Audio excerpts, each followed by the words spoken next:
Hey, so we are back once again, ladies and gentlemen. It's your boy Super M. I got a new setup today, so if y'all notice, my camera's in like a different spot. Got a new desk set up today. Got a special stream popping off today. Not really special, it's more like a chill stream. So if you've been paying attention to social media, you've probably seen this thing. Okay, cool, I can see, yeah.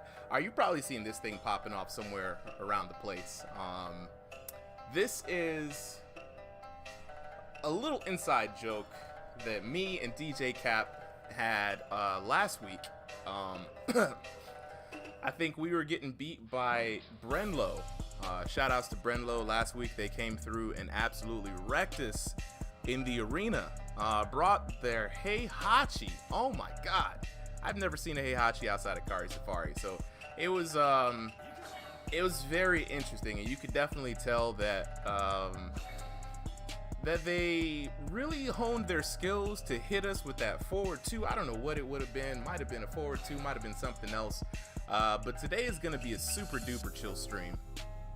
I think for the rest of the week, maybe the rest of 2 weeks, who knows? I don't know how long it's going to take me to make these things. But anyway, Cap said something about this ass whooping being brought to you by the letter P for pain.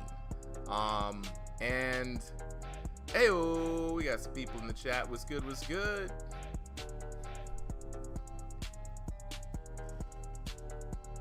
What's good? Hold on, let me jump in here. My chat's acting up. They're not refreshing. Let me refresh. Hey, wait, dang it! Where did it go? Where did it go? All my stuff is Kenny. I see you in there, man. Hold up. This is kind of ridiculous. What? There we go. Shenanigans, you think is a term? Yeah, man. Shenaniganery. So I think after a couple of requests, a couple of people hit me up about it, and they were like, "Dude, you gotta incorporate these puppets somehow into the show." And I'm like, I don't know, man. This is kind of a one-off joke. I had fun with it. But then the more I thought about it, the more I thought, well, maybe I could have a bit more fun with it. So I thought to myself, man, let me try to hurry up and get somebody to help me make these puppets. I searched all around, tried to find some puppet makers, but they were not available. And the ones I did find, I mean, they were talking about 500 bones a puppet. Now, which I understand, look, I'm a crafts person, y'all. So I know what it's like to have to charge for your work. And as I thought about it, I'm like, you know what? $500. Custom design materials. I don't have to worry about my time on this thing. I don't have to buy any extra materials that I might need to make them myself, any extra tools, the time, consideration. You know, it's almost, I thought that, hey, this might be worth its weight in gold, to be honest. But it turns out that I could build these for way cheaper than $500. And you know what? No shade to any of the craftsmen and craftswomen out there, but if I feel like I could do something myself, I'm gonna go ahead and do it, you know. So I figured, what the hell? I've never made a puppet before. I've puppeteered a puppet, but I've never made one. So this week, it's gonna be a chill stream. I'm just gonna be chilling here, chatting with you guys,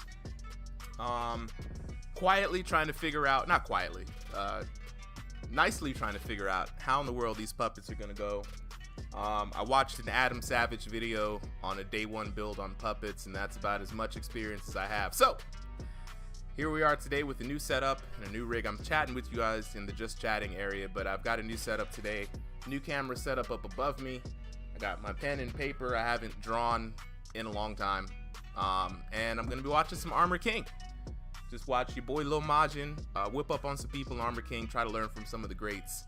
And yeah, just gonna chill, draw, and discuss some Armor King, so stay tuned. If you guys like tech in action, if you're interested in learning some intricacies behind Armor King, or watching some good gameplay, or just seeing these puppets come to life slowly but surely, this is the next 2-3 maybe weeks. I don't know how long it's gonna take me to do this, but until it gets done, we're gonna have some puppets on here. And you know what?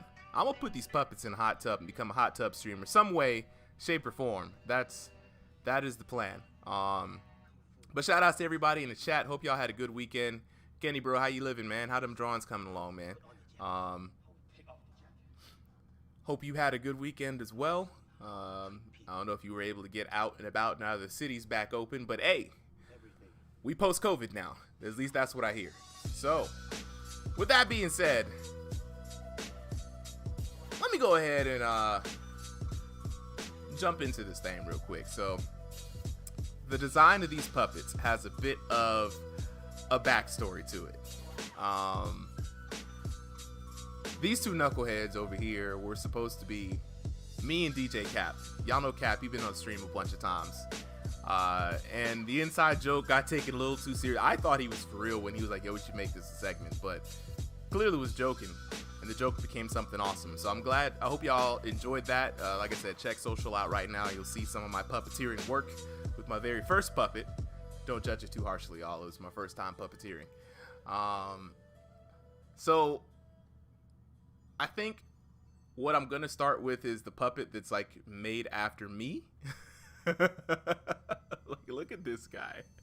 Who designed him? He should be fired. I hodgepodge these things together, like in a day, not even. So let's jump into this new stream real quick. So we got some Armor King action.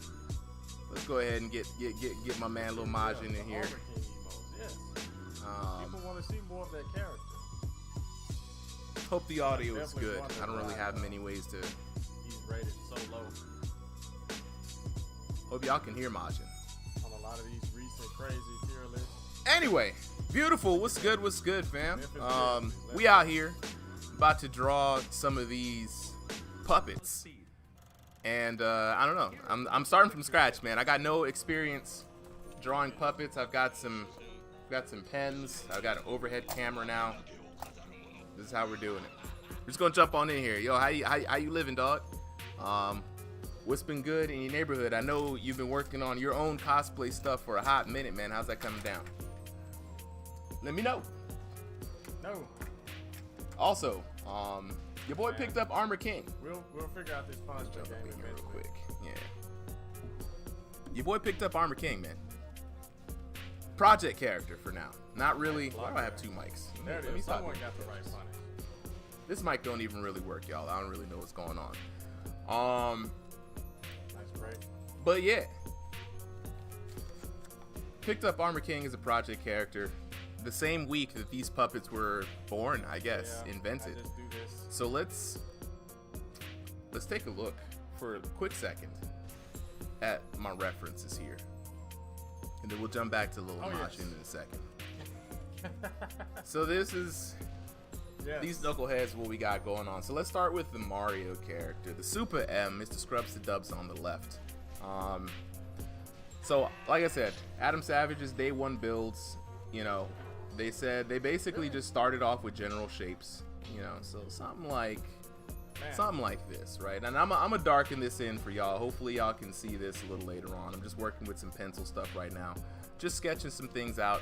Add a little smiley face prepared for y'all. But I'm gonna go ahead and start off with this sketch here. And if you're like me, you just free flow sketches, man. You don't think about anything. Well, actually think about lines. You don't really think about too much. Just trying to get ready. All right, beautiful. Getting ready to interview Greg on the podcast. Ayo, shout outs to Greg, Mr. 404 himself. Caught a rare Pokemon y'all did. What y'all sneak preview? What y'all about to talk to Greg about today? How is the podcasting going on, man? Like y'all tonight at 9 p.m. That's what's up. That's what's up. Is it gonna be live? Or are you guys just doing a recording?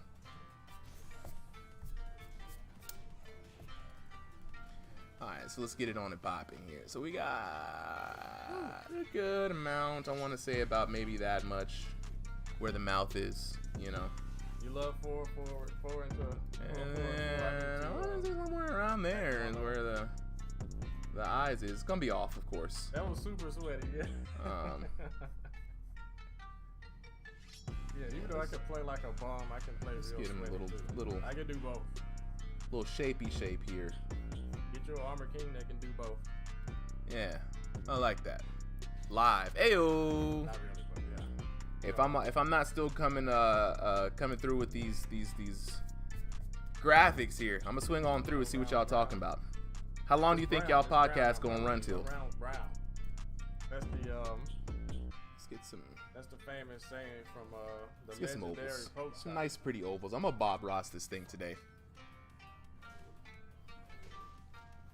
Let's start with these general shapes. No. And then he's got these big old lips. No. Lips about Come on, man. from right here. Yeah, about that much lip. And then he's got another, and that kind of comes in that much. And then he's got another weirdo lip. We're gonna separate these shapes out here in a little bit. Actually, this is not too bad. And I need a lot more space down here, really. Like what? I'm being honest. Crazy. Clean up some of these sketches. Let me know how the contrast is, y'all. Hopefully y'all can see this pretty decent. Oh, 50 minutes. Oh, dang. All right, bet. Well, I'm going to catch the VOD then. I want to see what Gray's got to say. Oh, nice throw there. Yeah. I'll think about something like that, maybe. Hey-oh. Trey Trizzy with the sub. Appreciate it, fam. I love the support, y'all. Y'all already know, man. You're bringing a smile to your boy's face. Oh my goodness! Hold up. Titus Ball Z with the sub. Hold up, wait. Are we gonna start a hype train at this moment? You know what I'm saying? Whoa! Mitsu Okadagiri with the sub. Yo, what's up with these subs today, yo? Are y'all really liking this really butterlip face thing right here? Hey, Lord Iceman with the sub. Appreciate it, y'all. Hey. Welcome to Scrubs to Dubs, y'all. This we out here today. We out here. Oh my God! Hold up. Is this really happening today, guys? Is this really happening? How blessed am I? I'm entirely too blessed. This entirely too blessed. Whoever just came in and dropped all those subs, your boy appreciates you. You know what I'm saying? Young Bob Rizzo in this thing, trying to put happy little dumpling lips on on characters. I need bigger lips. Somehow he had bigger lips, more big old sausage lips than anything, you know. So yeah, so let's get these bratwursts up in here. Oh, come on, sidestep. And that's a little shape. What y'all think? I think that looks pretty good. All right, so what we have? So we got the eyes. And then a nose, general shape. If y'all are wondering what are you doing, I mean, you know, you're just making stuff. So he looks like this guy's starting to look like a Dragon Ball Z character a little bit with the big old eyebrows. Oh snap! We got a new follower, Kenny with the follow, dog. Appreciate it. You know what I mean? I love the follow, bro. Yeah, I'm just out here just making kind of like a rough. No. Shapeage. I don't really know what this puppet's gonna be like yet, or the base fillings. You know, no templates, no. Just trying to get a round, oblong shaped puppet. Oh, nice. Kind of generally where these different things are gonna be. It's over now. I've learned how to give subs. Oh my God! Oh, that was you! Oh my God! That was you!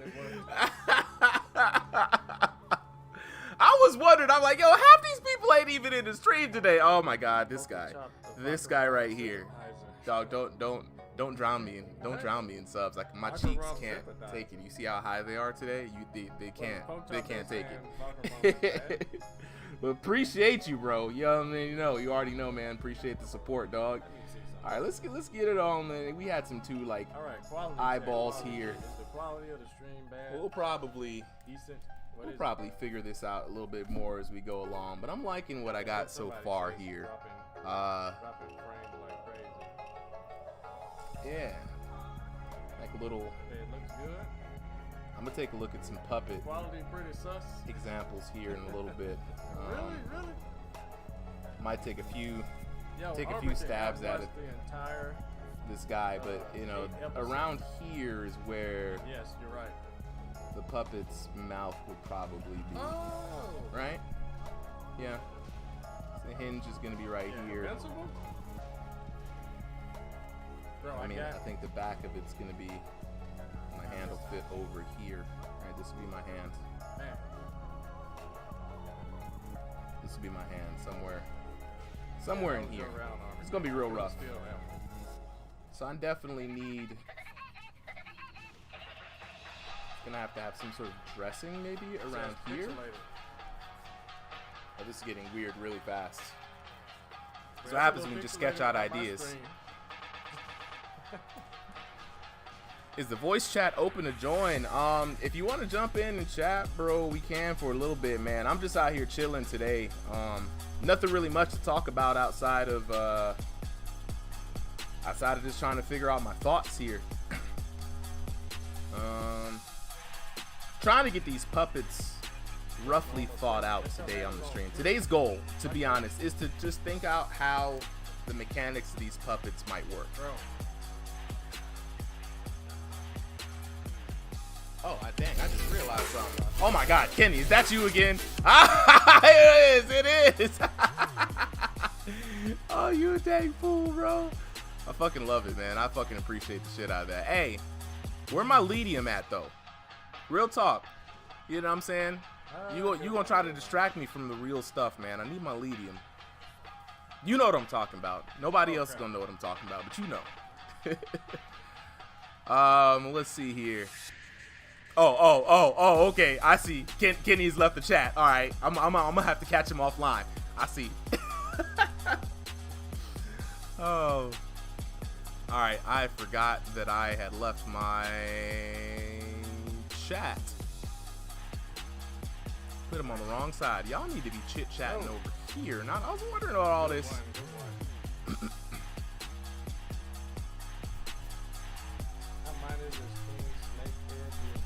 Yeah, boy. All right. Let me see here. So I know we had some lips, and these lips is definitely gonna come around out here somewhere. And then I'm gonna have this bottom lip. It's not that negative. And it's gonna be on and popping. Big old lips. Right. I'm assuming that this is gonna be the side profile of the lips. I'm not 100% sure. Y'all double check and let me know. 404 Esports just had a tournament this past weekend in Atlanta. Heyo, shout out to Lil Majin. I was invited, but I did not go. Yeah. I'm not going anywhere during, a global pandemic. I respect it. The global pandemic was some serious stuff. Okay, we'll get the nose in that area. And then of course he had a little bit of a hump on his forebrow here. And we're gonna give him a little give me something right around there on the profile, and then we'll give him little beady eyes. You know. Yeah, just the thought of offline tournament. Don't ask why the eyes are beady, y'all. There's a reason for it. They're trying to look mean, you know what I mean? Like they're mean. It didn't really come off that way. Well, I mean, Caps kind of did. Caps kind of did. If I look at it. Oh, I mean, yeah. I mean, it is totally. It is 100% chicken. Kenny, you already know it's 100% chicken. I mean, it is 100% chicken. I mean, look. Do you know? I mean, look. Oh, I ducked and stayed down there. It's me and Cap. You already know. Good one, already. You know, I'm getting retired out of the game a little bit, but I used to have all kinds of chicken, man. Baked chicken, fried chicken. Chicken is, I was stereotypical with it, man. You know, people with dreads, they love chicken. It's a stereotype. Original recipe. 13 herbs and spices, my guy. Beautiful. Let me know what you want to chat about, man. Oh, you said you in the Discord chat. Hold up, let me hit you up. Let me hit you up in a little bit here. I'm about to jump in a bit. Let me draw a little bit more. These puppets are looking real creepy. He looks like a frog man. But I'm trying to compensate for like my hand fitting up in here. Maybe I should draw around my hand. Maybe that might be the actual. That actually might be a smart idea. All right, let me fidget around with this thing for a little bit because mine won't have ears.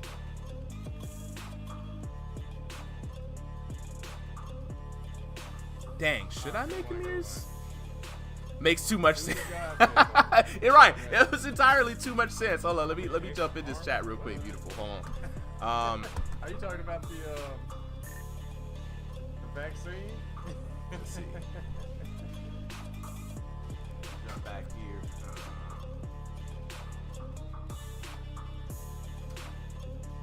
Yeah, I should have just drawn around my hands. No. We gonna start over. So, and I have to actually use the stream chat itself. Let me see. Open Discord. Nice.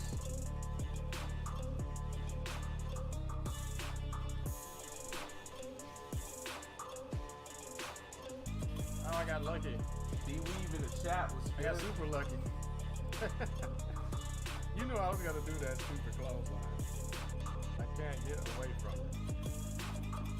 Yo, oh my God, it's a T-Rex. Nice.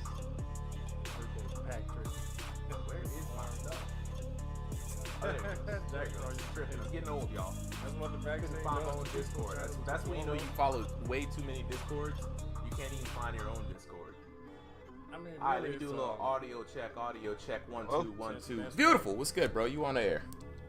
Yeah, he has a Oh, nothing much. I'm gonna be here for about an hour because I do that podcast. Yeah. But anyway, recently I learned how to use Blender. Oh yeah, you was telling me about Blender, man. What's good with that? Pretty much, with Blender, you can actually look at the models without having to go in the game and try to manipulate them all. You can just see it in all its entirety. So, when I was looking at the model for the console I was working on, I was noticing like, oh shit, I got this wrong. So I had to go back and redo the whole chest piece. What'd you have to redo on it? Basically the spikes that go on his chest, like you seen the pictures I sent you, you know what I'm talking about. The spikes, I try to make them go to the side and curve, but the more I look at with the current chest piece I have, it's not going where it's going a little bit too bulky. So I just went and made a smaller chest piece, and what I have to do is just like the actual chest part, I have to make large, so the spikes can like going out to the side, like an actual model itself. Kind of simulate that look. Interesting. So how much time you think this has set you back on your build? Right now the only thing that's setting me back is, of course, you know, real life financial stuff that I'm paying rent and such. So right now I got the high density UA phone ordered to like kind of like speed up the process. So not too bad. Matter of fact, luckily I didn't make too much progress on the chest piece I was building. So okay, that's one okay. I know you like that one. Shoot, that's always a good thing, man. Because I know for a fact sometimes that should be bothering me whenever I gotta make a mistake. That's why I'm trying to sketch these puppets out right now, first time around, so I don't make some stupid mistake. Usually, what happens is I just go wild with it. I just like, hey man, I'm just gonna do it. It's gonna be whatever. Won't nobody know. But at least with this one, this time around, yeah, that's great. they'll be on. I'll be use these probably for filming purposes, to be honest. And so they're gonna be seen a lot and on camera. So I got to make sure they're looking at least pretty decent. Actually, this is. That's all we're trying to do. That's where this jaw is, man. Have you ever made puppets before? No, haven't made them, but I did watch a few videos on how puppets are made, but I never actually had to start like making a puppet. What's your temperature on that, man? How did you ever make a puppet? That's cheap. I used to be in puppets when I was a kid, but more like the hand puppets. Yeah, that's what these two are gonna be. They're gonna be I think it's like these guys right here are gonna be hand puppets at the end of the day. I'm gonna yeah. So like I said earlier on the stream, I was telling everybody that they were kind of a mistake. It was supposed to be. It was just a joke, to be honest. Like Cap came in, we were getting our butts whooped by our homie Brenlo, And yeah, they came in with Not too many the characters. Heihachi madness, and we weren't really prepared for all that. So we were joking. We were like, yo, today's ass whooping is brought to you by the letter P for pain. And we laughed about it so much. I don't know why that shit tickled us. That I ended up making this graphic. And Megalith, what's good? Yo, dude. All right. Yes. Yeah. I was just explaining to beautiful DMC. He's over here joining me on Discord right now. And I was telling them that these guys up here or up there, somewhere up there, used to. They were jokes, right? You guys were here. We all saw the massacre that was the sparring match with Brenlo. And so I actually did make the ad. I surprised Cap with it the next day because he really wasn't expecting. Apparently, he was just making a joke. I thought he was serious. I thought y'all were serious. I thought y'all wanted to see this. So, made it happen. This is what I do. Boom, boom, make that magic rain. But then I started thinking about it more. And I think Macho Franchise said, dude, I need those guys on a shirt. And I'm like, before they begin on a shirt, they got to be a thing, though, right? You can't just make a shirt from an internet ad, can you? Maybe you can. I don't know the rules to these things, guys. But what I ended up thinking on over the weekend was like, you know what? If I can make all kinds of cosplay shit, why can't I make some puppets? So, I watched me some Adam Savage, got me some inspiration, if you're a maker, you already know you love. It's the internet. You can make whatever the fuck you want. That's what I'm talking about. Sometimes I forget that about myself. To be honest, guys, I've got confidence issues sometimes. I just got to be honest with y'all. Sometimes I don't believe in myself enough. And so now I'm just like, you know what? I'm going to make some puppets. And then I started thinking, how would I put these puppets in the stream? So check it. Here's my idea, right? We're going to be drawing and designing these puppets for a hot minute anyway, so I figure I might as well have a lot of story times. You know what? This guy is actually not coming out too bad, This was initially, like I said, just originally a Photoshop. And now I'm just trying to render it in real life, so making some changes here and there. But I actually should probably make this thinner. But yeah, so here's how I'm gonna do is whenever there is like a hype moment, right? Like let's say a particularly bad beatdown, and that's how I'm gonna bring these guys into the stream. It's gonna be particularly bad beatdowns. Then what I'm gonna do is we're gonna transition to them like Crank Yankers style, and they gonna be in here clowning whoever got they butt whooped. And it's always gonna be today's ass whooping was brought to you by. Oh, Megalith, yes, no, 100%. This is what I've been talking about, dog. 100%. We are going to actually make the next couple of streams, maybe 2 weeks, maybe 3 weeks. I'm not sure. It depends on how Amazon is. You already know how shipping can be. I have a grocery list right now of all the things that I'm going to need to buy to create these puppets. And so I said, until then, I'm going to just sketch them out, design them. We're probably going to get some rough measurements. I'm going to measure my hands. And then I'm probably going to either play some Tekken or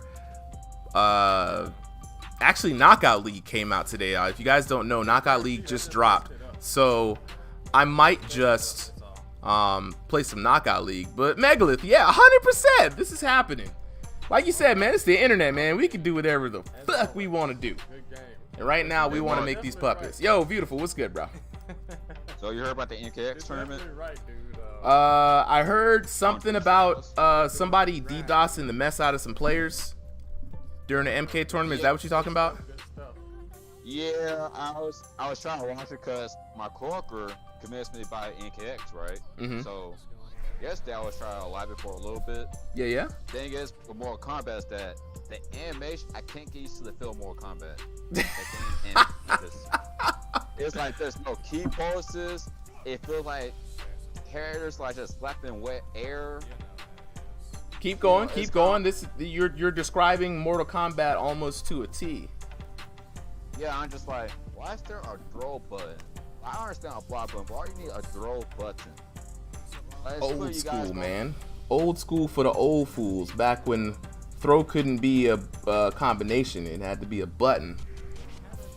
Yeah, so I try it's like I like a few characters in that game, like to kill Cassie Cage, but it's just the feel of the game. So is it the movement? Is it the buttons? Is it the what are we looking at here? Okay, so I'll go break it down into each separate section. Buttons, when I realized, okay, MK is pretty much like 2D Tekken, because you got strings, you got left punch, right kick, left, etc. You know, left punch, right kick, right kick. Yeah, that's fine. I didn't get with that, but it's just the way the game is animated and how it feels. Jump into that feeling though, because that's an interesting talking point. So you know, for example, like chat, we always play 3D fighters around here. Well, not always, but for the most part, we play 3D fighters, right? Tekken and the like. So you're kind of used to seeing these really good animations. 2D fighters is something that I haven't really played yet, and I am gonna jump into it on Guilty Gear Strive. But this is a good time to bring up the topic of how a fighting game feels, right? It's different for everybody, right? But definitely feeling is something that is very important to whether or not you like a fighting game versus if you hate it. So, beautiful. Describe D-Weave. What's good, fam? What's good, bro? I ain't seen you in a hot minute, man. Welcome to the stream. You know what I'm saying? Look what we up to right now. We about to create these two knuckleheads. The knuckleheads. I need a knucklehead for you too, to be honest. There technically should be a whole bunch of knuckleheads. I need one for you too. You always be on here. But yeah, Beautiful's over here telling us he just jumped into MK11 or MKX, or was it MK11? Yeah. Which one? MKX. X. All right. And so he's trying to describe the feeling of the game, the stiffness. You have a fade now. Hey man, yo, send me some pictures of you, dog. Send me some pictures of you. We got to get the three amigos at least on in puppet form. You two have been rocking on this stream since day one, and I think people have heard y'all's voice just about as much as mine. So, I think another amigo would be fitting for this. But yeah, Beautiful, man. Go ahead, let us know, man. You said the stiffness. You wasn't really with it. Yeah, I can't really say. Yeah, it's kind of stiff at the same time. Feels weightless, like. You know, in NK, it's like some of the characters just jump straight up, like they don't bend their knees or anything. It's like jump up. Yeah. And like I said, unlike say Street Fighter, Kill Instinct, Virtual Fire, there's not no real key poses, and you can tell some of the attack animations are mocap. But however, since the game has to run at 60 FPS, the mocap moves, you can tell that they speed up way too fast for what they should be. Yeah, guys. So when I play something like Virtual Fire, and you play Akira, it's like, okay, you can feel the weight behind the attacks. You know, like, okay, this move feels safe. You can just feel the intensity of that attack. And most attacks just feel like all the same. You can't really tell, like, okay, this move is strong, this move is kind of weak, etc. Because like even in Tekken, like when stage breaks or like certain characters like Marduk or Jagus, wherever, when you hit, you can kind of feel the attack. And yeah, like we had a big problem. MKX when it first came out, there was and MK is still recovering. Their animations since day one of the mocap days have always been stiff, right? And understandably, it had to be that way in the early days, right? Yeah, you'd mocap Liu Kang doing a kick, but you're still just using still frames essentially, right? Shout out to all my bald head people in the chat, man. Y'all represent. Ain't nothing wrong with being bald. That thing is amazing. We all gonna get there soon. But yeah, it's MK just kept being stiff. Like the front kicks are the one thing. Jax's front kick is the most stiffest move. You can't get no stiffer than a piece of wood. You know what I mean? Like just bam, just rough. Just stick it out there. Their jabs. So there's been a big critique on the fact that even though it's a lot of mocap footage, it's still stiff as all hell. Stiff as all hell. I honestly don't know what's up with them, man. Like what they been on. Yeah, there's a video you need to watch from AVI tutorials. He's an anime for a skin design. He kind of point out best like Tekken has moves that are mocap, but they're not afraid to break maul. Like Kaiser's up 4, 4, 4, where he jumps up and spins his leg. If you look at the animation in slow motion, you notice they break them all. Like Kaiser's spine breaks to make that attack. Right. But you don't really see it too much in the animation, though. You know what I mean? You're not really concerned. That move is only a couple of frames in time. You know, you're not even going to really notice, to be honest, really what's going on. Yeah, but NK just like, I think they're afraid to like break maul because it's like, yeah, you mocap, but it looks off when you have to speed it up for certain attacks. I think, so now how do you compare the feel of the game and the animations to like MK11? You know, from MKX to MK11, how do you feel like their progression has been? MK11, they actually got better. Like, for example, like the stances. Biggest part, like, issue I had with NK, and it's more like my issue that some of the stances just look like everybody's just drunk. Like they have to take a dump or something. Shoot me an example. Whose stance in particular is who's the worst stance? Like, of the ones that you've seen so far, which one is the worst one? Like the most offensive? Like what the hell are you guys talking about? Okay, off rip, I would say compare Scorpion stance to NKX and compare it to MK11 Scorpion. MKX and MK11. Okay. Yeah, because MK11 Scorpion looks like he's actual ninja stance, like he's ready. NKX is just like that trunk swaying type of deal. It's like, what are you doing? To make my rage oh yeah, I know the whole. You know, we gotta really throw them thing. Daryl says, back in the day, in the 90s. Back in the day in the 90s. Boy, you making me feel old, man. Back in the day in the good old 90s, the Street Fighter, he says, was way more stiff. What are your thoughts on that? They were stiff, but like I said, it's just that actual like stance. So it's like, okay, it's 2D sprites. Of course, it's gonna be a little bit stiff, but then you look at Third Strike, it's like, okay, they kind of nailed it. I mean, from Third Strike onwards, to be honest, it was really just, you know, they really got that fluidity in their stuff really down. Yeah, but NK just feel like they kind of never move on from that whole mocap days. Like, yo, just go ahead, just make this the ultimate ninja killing simulator you can. I think they're getting there for sure. MKX was hella stiff, and I compare MKX to like Street Fighter 4 in like level of game per each franchise. Like they were both faster than their predecessors, harder to play than their predecessors.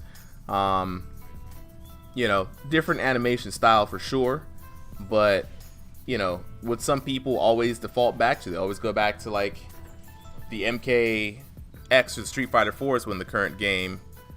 Yeah, D-Reeve, yeah, right. Street Fighter Third Strike on up. It was smooth animation city, boy. You know, boy, everything was flowing in Third Strike.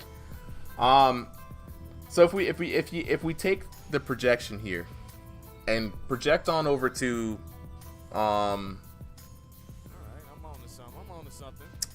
project on over to MK11. Do you think they've improved on some of those pain points that you had with MKX? What is something I can do? Yeah, like certain characters like Kung Lao, he animates very well. Like he actually used actual Shaolin poses. Yeah. Also incorporated into his attacks. He did an excellent job. Liu Kang, same thing. He has good nunchaku animation. His attacks feel like he's doing Chi Kondo. Don't grab by half. It's this jump. Like when Liu Kang jumps, he doesn't like bend his knees or anything. He just kind of like jumps straight up. Like that's my only like real critique with those two characters.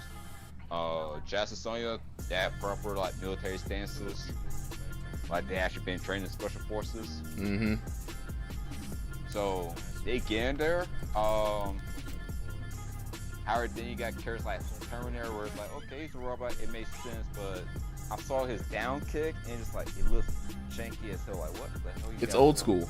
That's what it is. They brought it back to the old stiffness, you know. I mean, it makes sense. I mean, I will excuse guest characters, right?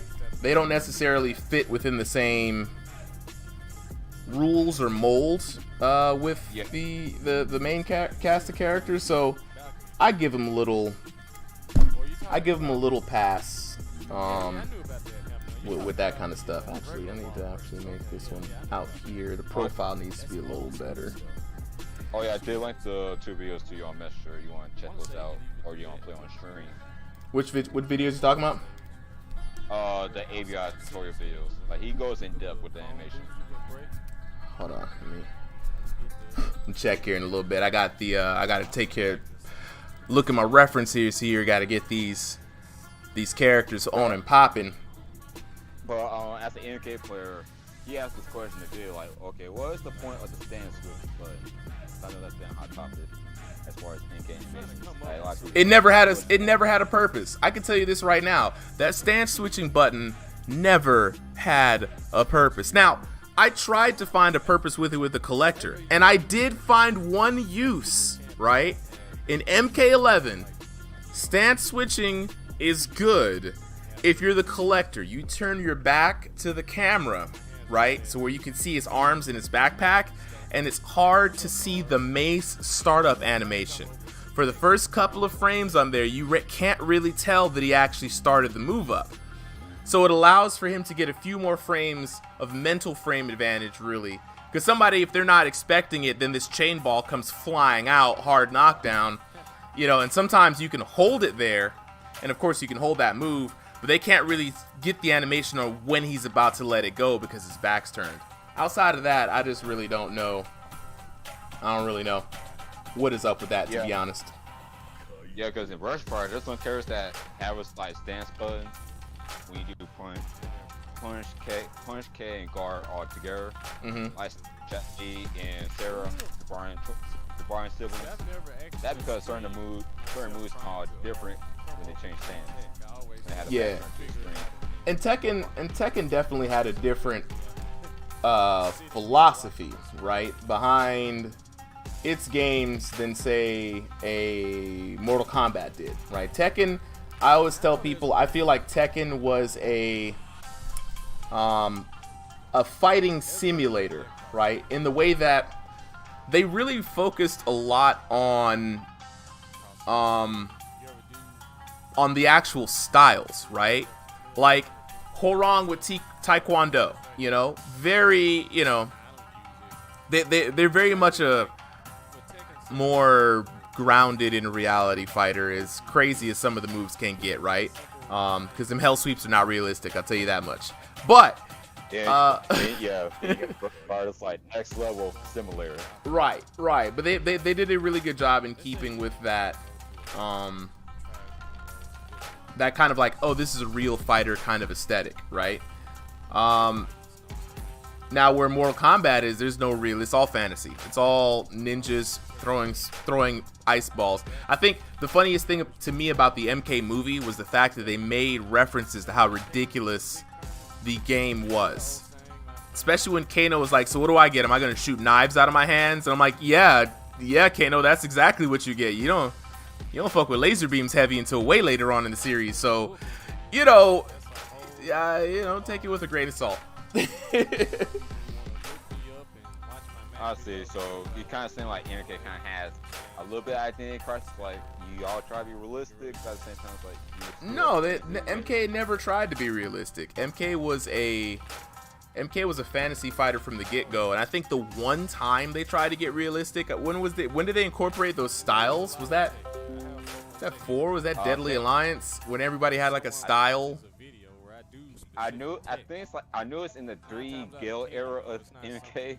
It's somewhere around that. It's old school games. If I wasn't really into MK super old school, but they did like try to give them real styles, and I think that's when they failed the most.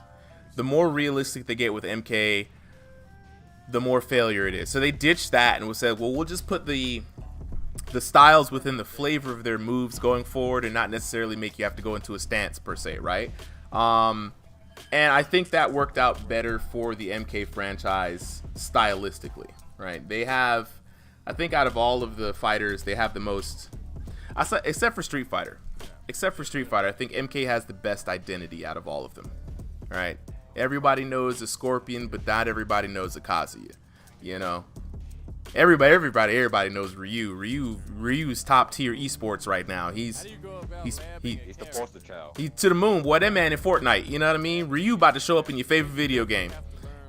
Him and The Witcher both competing for how much actual, you know,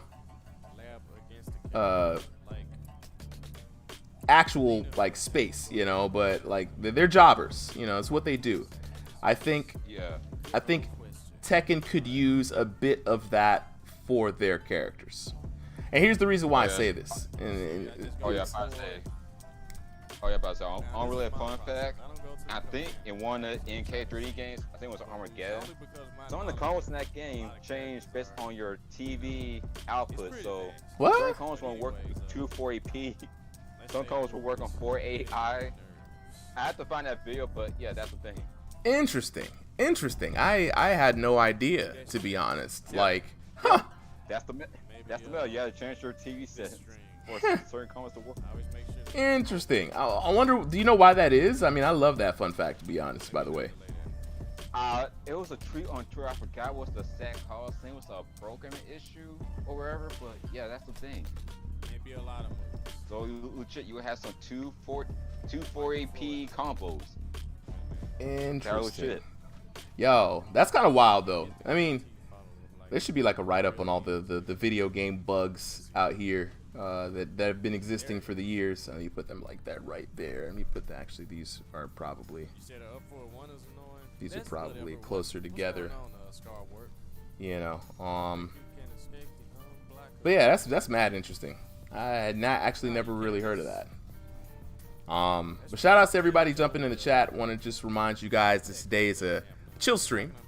Your boy Superham flexing some very rusty drawing skills, right? And I'm designing these knuckleheads up top here from an inside joke on the stream a little while back. And so we're just kind of trying to, I don't know, design out these puppets real quick. Yeah, D-Weave, MK3C. D-Weave been playing these games for a long, hot minute, man. Hot minute. Speaking of D-Weave, man, Armor King, dog, what's up? Y'all trying to get some matches? Now, not like right now, but you know, let me know, cause I need to learn, right? Speaking of learning, while I sketch out my thoughts a little bit, let's check in with your boy. Let's check in with your boy, AK. The AK I got a question. For sure. Go ahead. Shoot.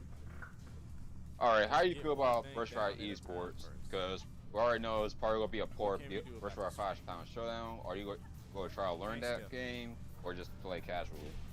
I first of all, I casually play every game the same way by learning it.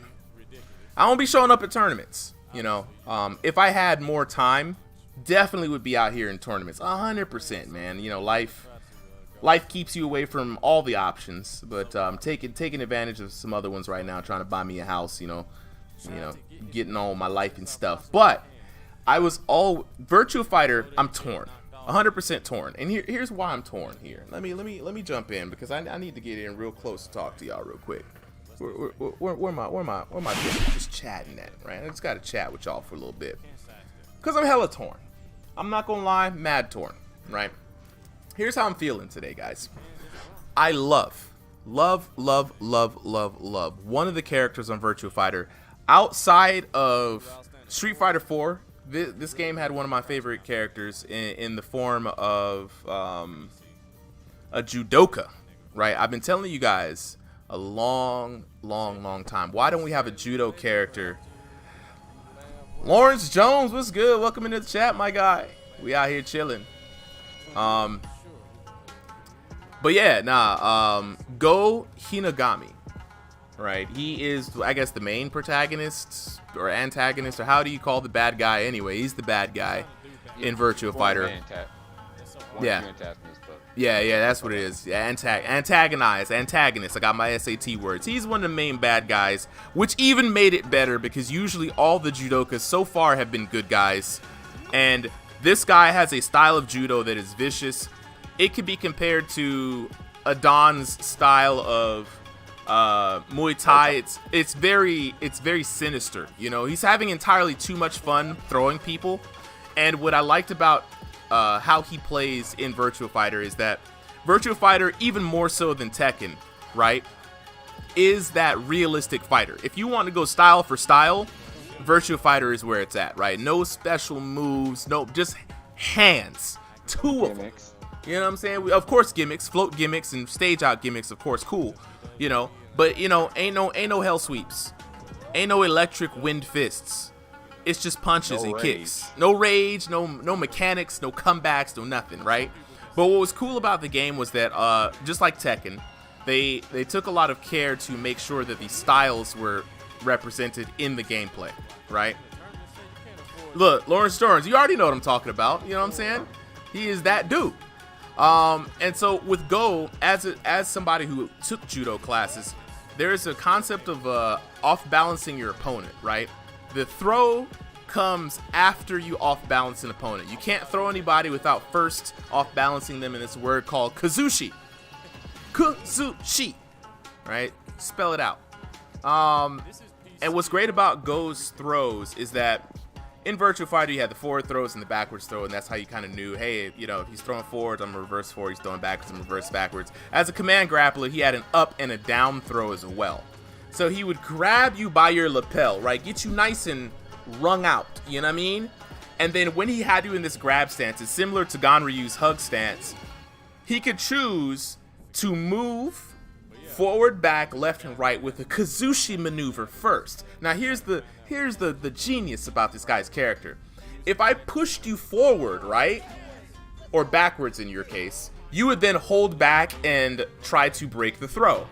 Well, I can push you backwards and then throw forwards, thus mixing you up. So now a 4-way guess becomes more than an 8-way guess, because I could do, it's actually like a 16-way guess if you think about it, right? Off balancing your opponent on those first couple of frames, making him think that, oh, the throw is going to go back, I'm going to break it. And of course, when they commit to the throw break, it's too late. Boom, thrown, right? And there was big damage. He also had hands too, big combos. Well, my favorite thing was to do is just go in and throw a throw immediately. Boom. Okay, he thinks I'm gonna throw a throw when I'm moving backwards. No, I'm gonna go backwards and throw him to the left for that stage out. You know what I mean? It was just very commanding. And what's great about it was that he could counter punches. And if he countered your punch, you'd immediately be put back into that stance, which is something that we were taught, right? Someone's coming in with you the hands. You're not gonna be able to just eat punches all day. You got to be able to trap. You have to be able to get control of the hands. You have to be able to come in. You see what I'm saying? And so when they incorporated that mechanic into a fighting game character, I'm like, you guys didn't even have to do that. Y'all didn't have to come out here and put a real judoka in these streets. You know what I mean? And man, those throws, the other part about the throws that I really like, not only were the throws very vicious, I mean, they have perfect technique every time, but a lot of the point of the throws in judo were to put someone on their back, was to get them off balance or in a position of weakness, so you could take out your short sword, your wakizashi, your dagger, whatever the hell you had on you, and stab them, right? Once they were flipped over like a turned over beetle, it was death, right? Turtle on your back, no beach, death, all right? You know what I'm saying? That's what it was all about back in the day. And so to have that in a character was so much fun, even though I was terrible at the character. Now, that's the good side, right? The bad side. We're not getting Go in a new game, right? We're getting Go in some like rehashed version of the game, and I feel kind of offended. Now, I'm not going to be one of those guys before you guys come out here and tell you, boy, oh, M, you don't know what you're talking about. Of course I don't know what I'm talking about, because I am not the designers and I'm not the people in Sega, so I'm going to put that out there right there. But what I will say is this, right? If Sega wants to get into esports, I understand the fact that they will want to bring their old game back to test the waters, right? Is there a crowd out there that will actually play this game before we invest any money into it? I'm fine with that, right? This HD remake better be hella HD. It better look better than Tekken. You know what I mean? It better look good, right? There's no excuses. Because for me, here's the thing. Virtua Fighter gameplay, if you guys watch it on a competitive level, it's really nice, man. The footsies are nice. The neutral is nice. The hit is nice. It's almost like that Tekken kind of flavor, right? But what I don't like is that the hits have no impact. It almost feels like your two character meshes are just colliding kind of a little bit, right? And then, you know, there's no impact. There's no gravity, you know, like no real big KO. And I don't like their juggle system because I don't like people just, you know, floating. Mario, you need to watch BF4 Evolution. BF4 Evolution? Yeah, because BF5 kind of showdown, they try to appeal to the second crowd a little bit with the juggle system. Yeah. However, some people, there's a lot of people in the first round fight scene, they kind of like debate about Final Showdown. Some feel like, okay, it's a good game, blah, blah, blah, everybody's playing it. At the time, some people just like, yeah, they try to appeal a little bit too much to the Tekken crowd. But if you want that true Virtua Fighter experience, I would say check out 4 Evolution. Okay, I'm definitely going to check it out, man. I like the more grounded aspect of the game anywhere.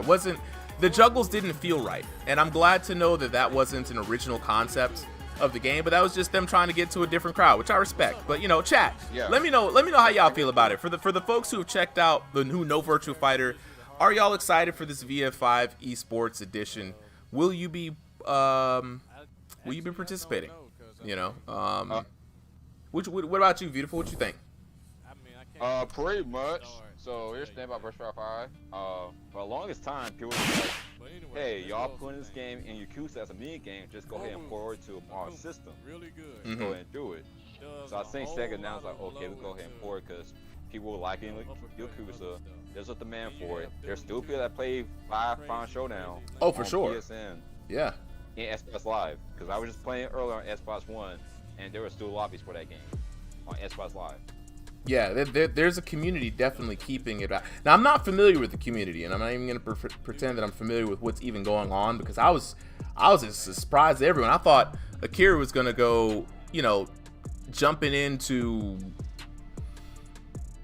Tekken, which I was all excited for that. You guys, I don't understand. I was real excited. I'm like, this makes all the sense. Yeah, I think I like this for this character. Oh yeah, I think Harada did say something about brush characters will be kind of hard to translate to Tekken. Like it may seem simple on paper, but it's like two different mechanics. Did he explain a little bit more in depth? Because I've seen some Akira mods. You could put that boy in this game. Yeah, might pull up on what the Harada said. Yeah, I want to hear what Harada said, because you know the Harada's no slouch. If he says something can't happen, I'm inclined to believe it. You know, he's not gonna cop out, because you know he definitely put Street Fighter characters in here. Ayo, Latara, Christmas must be Christmas today, because I got me a like on the stream. Appreciate the like. Yeah, because I'm going to be here for like 20 more minutes and to hop into that interview. Okay. But, Lawrence Jones agrees. Yeah, man. The community's alive on Xbox. Is it on Game Pass? Do y'all know? I think I want to say yes, but you have to double check.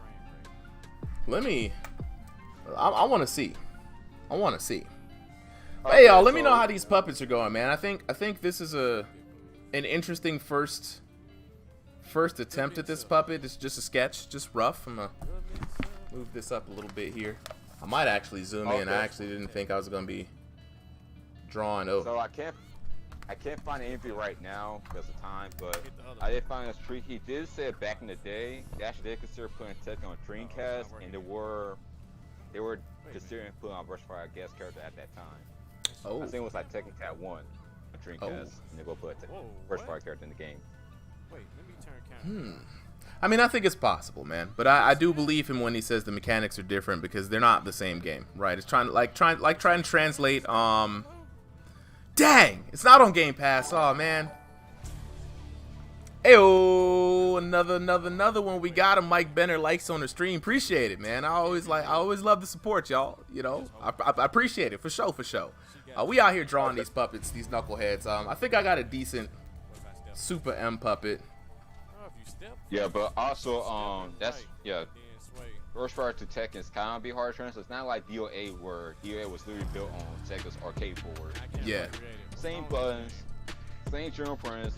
The Rush Fire characters in DOA is just built faster because you know DOA is a faster game. Yes. But Tekken is kind of a little bit harder to do because you know lane-based combat. I think Cap here is a bit more square. So he's gonna be more of a rounded box head.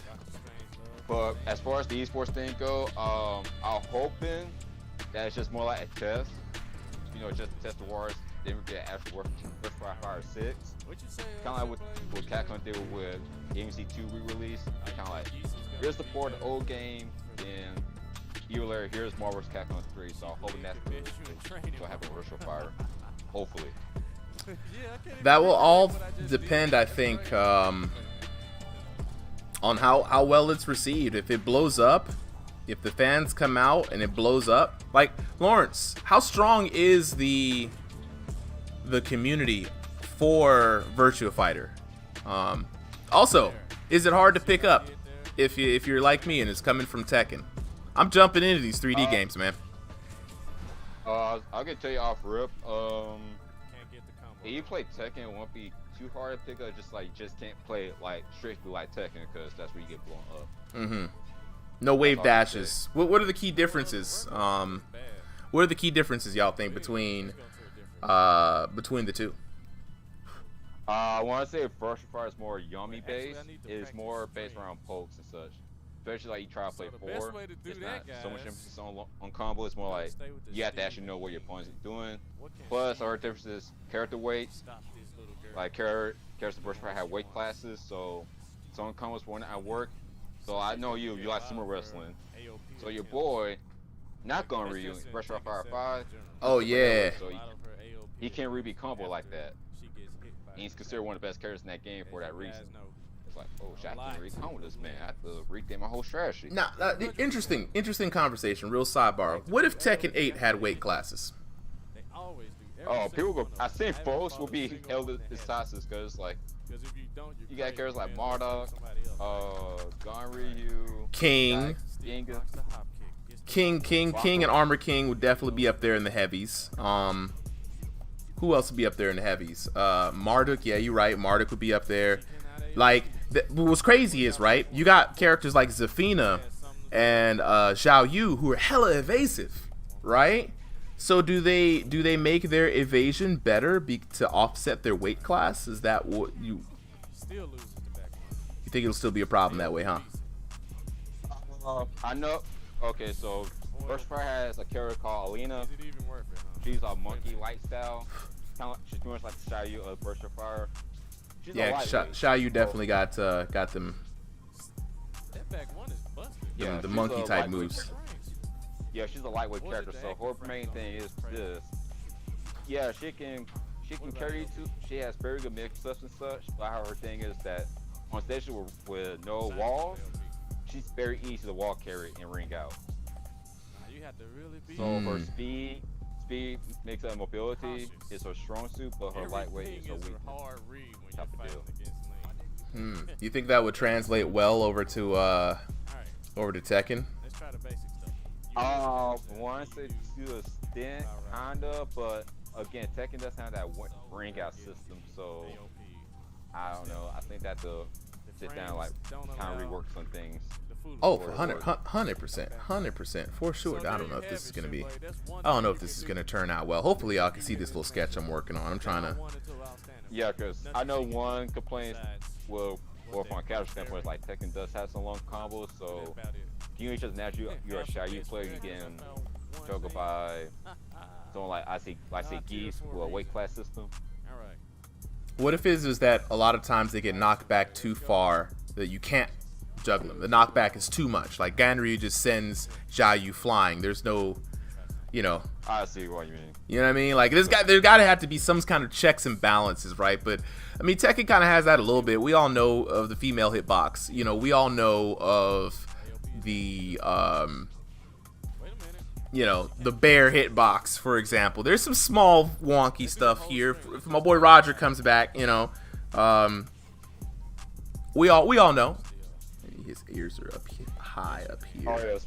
Also, Yo. that same what Fire needs to do with the esports, they have a good online. That's the main. I think that's Yeah, going to be that's one of the big things. It's one of the big things coming out with VF Esports. They're going to rehaul the online experience for sure. Yeah, because right now, a lot of people say, oh, just put rollback and you're good. It's like, no, you have to have a good online infrastructure. Like, you have to have a good menu system, good lobbies, etc. Yeah. So, I think they really need to take notes from the competition. Like, here's my ideal online scenario. Okay, run it. Have, okay, incorporate Tekken 7, pick a side menu, you know, pick your side before you start the match. That's one. Would you do picks or bans on the sides? Would you allow people to hog the side? Like if I'm player 1, you can't be player 2? I would just say go with the Tekken style. Tekken, Okay. the way Tekken is kind of like it did in arcades. Like it doesn't. As long as when you play online, it doesn't matter what side you're on. Yeah. Because you know it's mirror. So just do it like that. Have a rematch option. Tekken Q for Kill Instinct. And Kill Instinct, when you get to the higher ranks, and you playing rank, when you win a match or lose, you have to do a best out of 3. You need high rank to Kill Instinct. So you cannot just do one and done. You have to do best out of 3. Oh, that's really dope. Yeah, KI had some really forward thinking online mode stuff. Like they're one of the best, to be honest, still to this day, I think. Okay. Good lobbies, not no strive, or make your avatars, this, that, they're like. Oh man, I like the avatars. They were cute. I just don't like the lobby system of Strive. Like the avatars are fine, but it's like the whole lobby system. Like, what is this? No, y'all have right in Xrd. Y'all have right in Grand Blue. Cross tab out. No. You said you went too far to the left. Take it back. Exactly. Like Grand Blue, I like the lobby systems. Like when you go in the lobby, you don't have to sit there and wait for like 1, 2 people finish the match. Like they have multiple arcade cabinets in the lobby, so it was like you and 10 people. You can just play against someone else in the lobby. You don't have to like sit there and just wait for a match. I like say Tekken. So they want to do something like that and incorporate that. And have rollback. Of course, Also, rollback's necessary, like mandatory these days. I think it's just no excuse at this point. There's really isn't. Yeah. There really isn't. Also, what they take from Tekken is accepting a match or denying a match. It's like also because like, you know in Tekken when you go in ring, you can see the person's ping. You can tell whether or not they're playing on wire or wireless. That's sort of thing they add to. Mm-hmm. So That's a must. I have to be able to be no, I don't want them to punish someone for having wireless, because you know people have different life situations. We all can't afford the cabled internet, but I don't want to have to deal with that. I didn't pay $60 to have to deal with that. You know, shouldn't be my problem. So, you know, let me deny as much as I can. You know. Right. That's like when I try to play Soul Calibur ring, there's been multiple times where I just sit in ring and I keep going to get the same person over and over again. It's like, what kind of deny this match? And like you said, some people be having some garbage connections. Like, are you playing on McDonald's Wi-Fi? On that McDonald's Wi-Fi, he used his homeboy's cell phone hotspot. You know what I'm saying? I got to get this match in this tournament real quick. Let me borrow that hotspot. I swear some people on ICFC be like that, dog. I know because I was one of them. I had trash internet that day. I'm not even going to lie. I'm talking about myself. Right. Playing on McDonald's Wi-Fi, had Netflix running in the background. Who knows what? Mama on the phone, still running dial-up. Y'all know who y'all are all out there. These rules are put in place for y'all. You know. Right. Hate to call you out like that, but it be like that.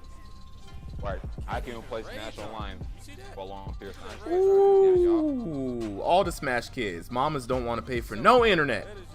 Look, it's bad enough that the Switch doesn't come with a built-in Ethernet port. You gotta pay extra money to play wired. Yep. It's almost like they didn't want us to play wired. Lawrence Jones, there has to be a balance. Think of a match between Aileen and Taka Arashi, monkey style versus sumo. Let's jump back on the Virtua Fighter topic real quick for a second, right? Just stylistically, because I like where Lawrence Jones is going with this, right? stylistically, if it's one of those things, I always thought about it like this. There's no way in hell Ling should be able to lift Ganryu off the ground. You know what I mean? Not in the way that Tekken portrays it. Right? I do feel like she can outmaneuver a sumo and out-tire a sumo. Right? Oh yeah, that's the thing about Verse Fire 2. Like, you look at the animations, when they're picking that sumo character, the characters like actually struggle to picking up, which is funny. Really? Yeah. There's a whole Twitter account where they kind of show Verse Fire animations. Like, they show their animations on the similar characters. Like, yeah, the characters actually struggle to picking up. I know sumos have to do a lot of special stuff. That chanko soup is the sauce. You know, you got some good chanko soup, you might have a good stable of sumo wrestlers. You know what I mean? I mean, it's all in the broth, really. You know, and how much you can eat, I suppose. But yeah, thickening up is just, honestly, dog, it's tough. It's tough. Being that big, it's not an easy feat. People like to make it seem like it's just laziness, but it's not, dog. These guys are workhorses. Some of the strongest athletes in sports that you will ever see are found within the legs of sumo. You know what I mean? These guys are no joke. If y'all ain't watch Hinamaru Sumo, y'all don't know. Y'all don't know. I would recommend go ahead and watch that, and you'll understand why my Ganryu, you know what I'm saying, looks like Hinamaru himself. That demon onigiri wheel is real. But yeah. You ever get a chance, watch the development history of Rush Fire, because the creator of that game, he actually based that game. He actually went to Japan and tried and actually studied martial arts to make the characters in that game. I can tell. I would, if you had told me that off rip, I promise you, I'd believe you. You wouldn't even have to convince me. It shows in the product, right? You know, I've never. There are styles just represented in the Virtua Fighter series that I don't see nowhere else. You know, like monkey style kung fu. I've been waiting for Tekken to drop a monkey style kung fu character, strictly, right? Because Zhao Yu does Ba Jia Guan, you know what I'm saying? So, and another style, not necessarily monkey style, but she's very monkey-esque, you know? I wanted a pure drunken fighter. I wanted Lei Wulong to have, they did give some expansions on his drunken style, and hey, we might even see more new moves and expansions in this new patch, you know? But, I wanted a pure Brad Wong style, you know, drunken master, you know? You want that Sean character. You can actually drink. Yeah, I want drinking to be a part of the style. Like, the more he drinks, the more his moves change to a certain point where he just gets a whole new OP moveset, right? Because he's max drink, and you gotta smack him around to keep him out of drink to force it. I love that mechanic for a drunken fighter, right? To the point where you don't even know what you about to do. It's just that crazy. I want that. Hey, this cat puppet's actually coming out pretty baller. Actually, both of these are actually coming out pretty baller. Chad, let me know how I'm doing with these drawings. I might have made his chin a little too. Let me make a note of that. Yeah, I'm about to say, because with Sean, one of the strategies a lot of players do with Sean, after the round, if they win, they start drinking. They get like drinks in, because you know, first rate first bloods after the round. So that's one of the legit strats with Sean, is just keep drinking. I mean, I like that, you know. Need to shorten. Then you got characters like the Shaolin Fire, who use like all kinds of stances. All kinds, dog. That yellow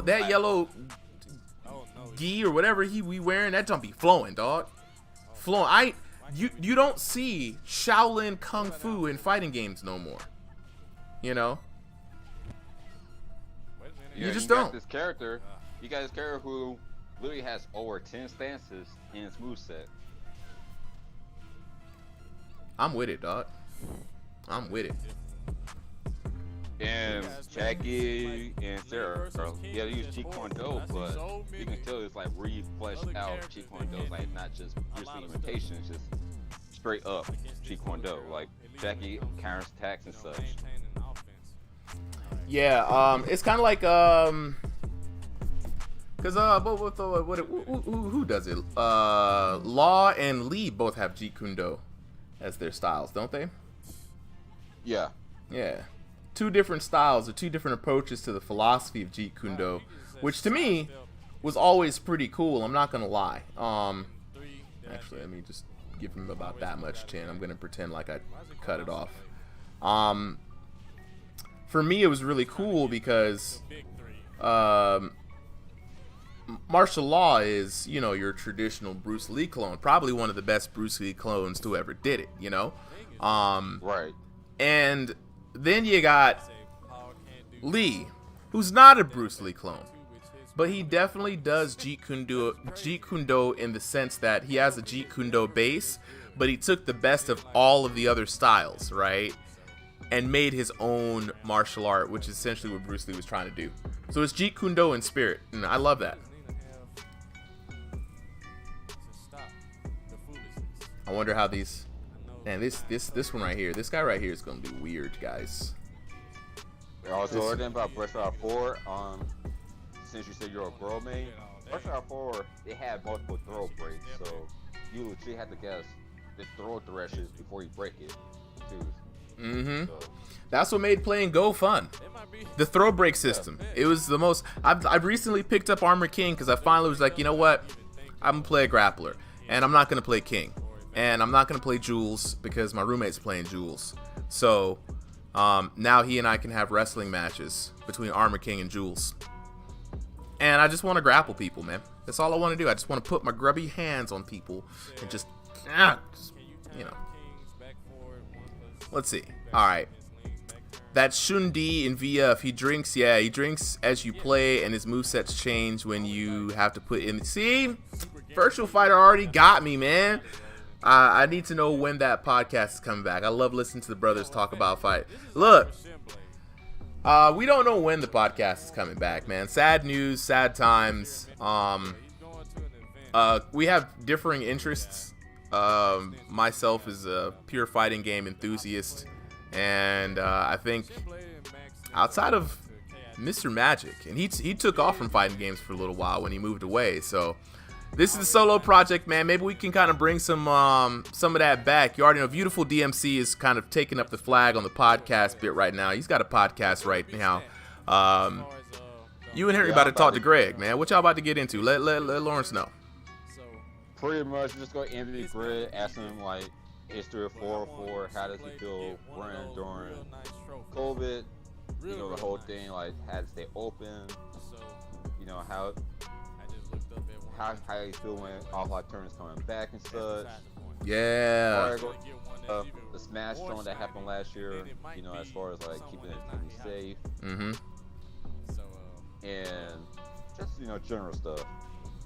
Hey man, that's what I like to know. Hey, so yeah, L Jones, check out my boy, man. They over here doing some good work, man. As far as for, go ahead. The podcast is on Henry's channel, Soul Robber. So okay, all right. So check out Soul Robber, man. As far as for me, man, the podcast will return in some sort of form because you know me, I love to talk. I love to talk fighting games. It was some good times.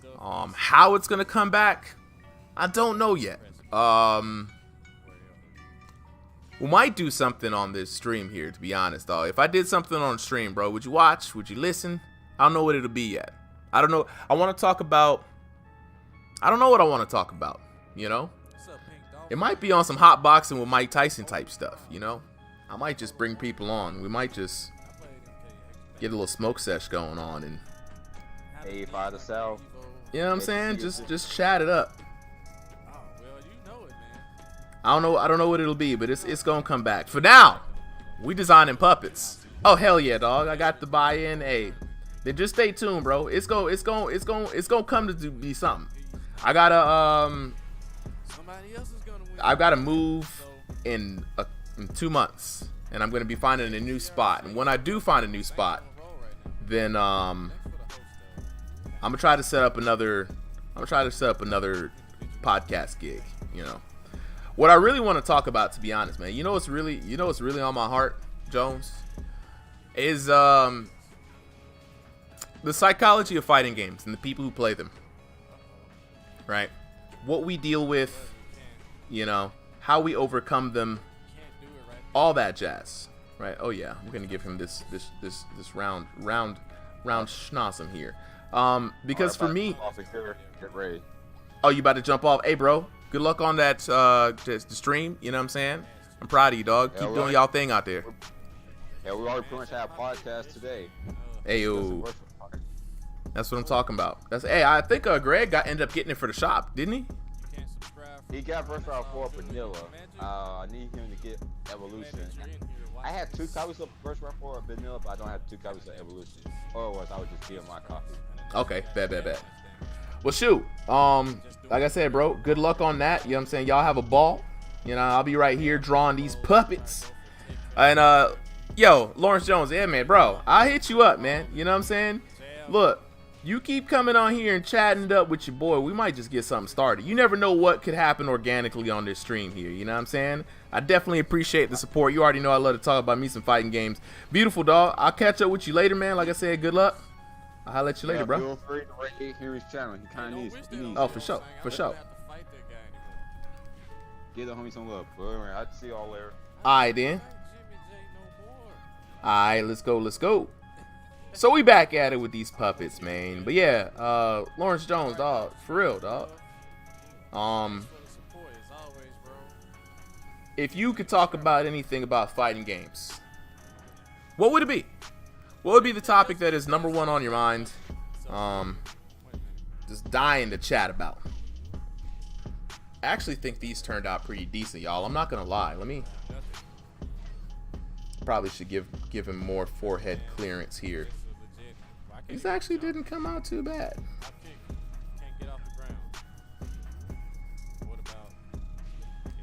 839, you know, it's about a good time to,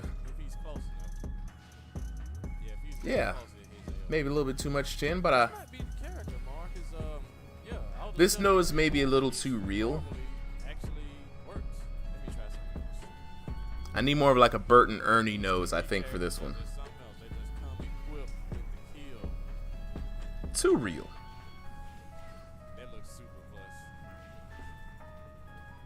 You know, somehow they would just.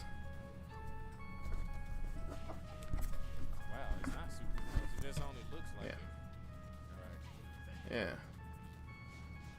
Yeah. That one, a cap actually came out pretty decent. I'm not gonna lie. What about stepping? Can't step it. Okay. So you just do that back and forth. Can't step it. Not bad. Okay.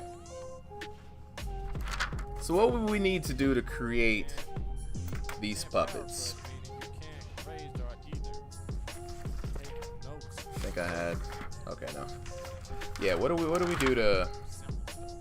So I got some notes here. I got some. Like to write my thoughts out. So we're in the buy phase.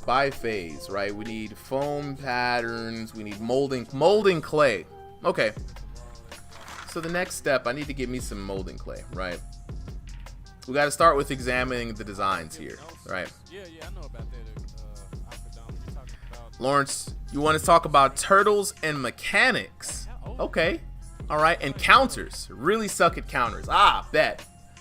Fun fact, I have been trying to learn how to play as a counterplay character for the last couple of weeks on this stream. What's your questions? And so let me know specifically with counter-based characters. What's got you perplexed about that gameplay style? Okay. I also think I need some sort of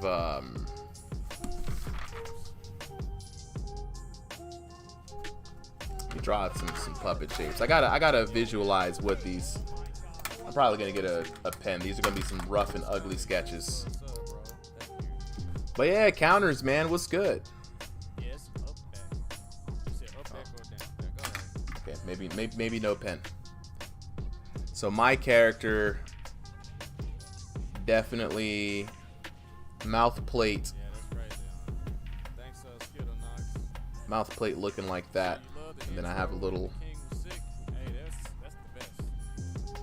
heart-shaped.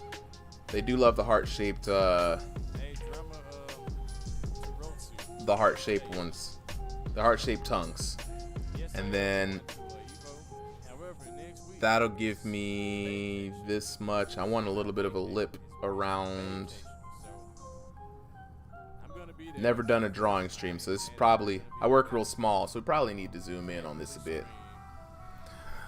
But yeah, man, Lawrence Jones, man, counters. What do you know about the counter style gameplay? And let's see if I can help you out, bruh. Yeah, and then that comes up. Actually, yeah, that's more of the shape around there. And then Cap's mouth plate, a little different. That one's gonna be probably more square.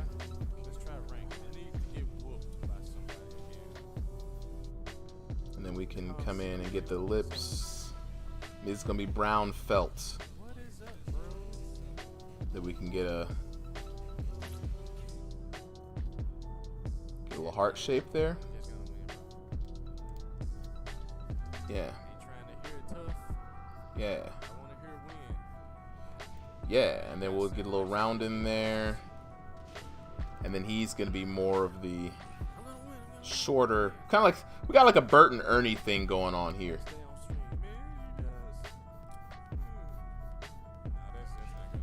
Got a little Bert and Ernie thing going on here. Not their relationship, but you know, like a dynamic duo. How is there a quick recovery of a counter or reversal? Now, are we talking Tekken? Is what I want to know. If we're talking Tekken, I'm over 50. These old man hands don't move that quickly. Look, I 100% feel you on that, right? Let me do this thing real quick. You know, I 100% feel you on this, right? Let me jump in and talk to you real quick. Old man hands, right? I'm gonna put you on game. Now you hear, I don't know. I've already cracked them several times today, but you know, my hands, I got to do this just to get them to move, right? It's rough out here. So, first things first. If your hands are achy and sore and you don't want to play no more, you get you some copper gloves. That's right. I was just like, I know I'm gonna get me some arthritis. I know carpal tunnel is in my future. Ain't no way for me. And you know me, look, I'm not quite as old, but I can tell you these hands hurt just as much. Get yourself, put this up here, so you know it's real. There it goes. There you go. Go ahead and cop that, right? This number one is gonna help your hands, right? You know what I mean? It's gonna keep it nice and compressed. They're gonna keep them warm. They're gonna wick sweat. They're gonna keep your fingers free. Excellent, right? You're gonna love it. Number two, right? That's number one, right? Get yourself some of these gloves. They're real cheap on Amazon. You could probably get them by tomorrow. Oh yeah, copper compression gloves on Amazon. Get you some of these, man. They're gonna help, especially in these joints here. These knuckles that have to do a lot of flexing, a lot of pressing. Well, if you're on pad, you're pressing a lot of thumb. It might help you up in here. These help people with carpal tunnel, right? That's number one. Number two, buy yourself some CBD lotion, right? CBD, not the THC.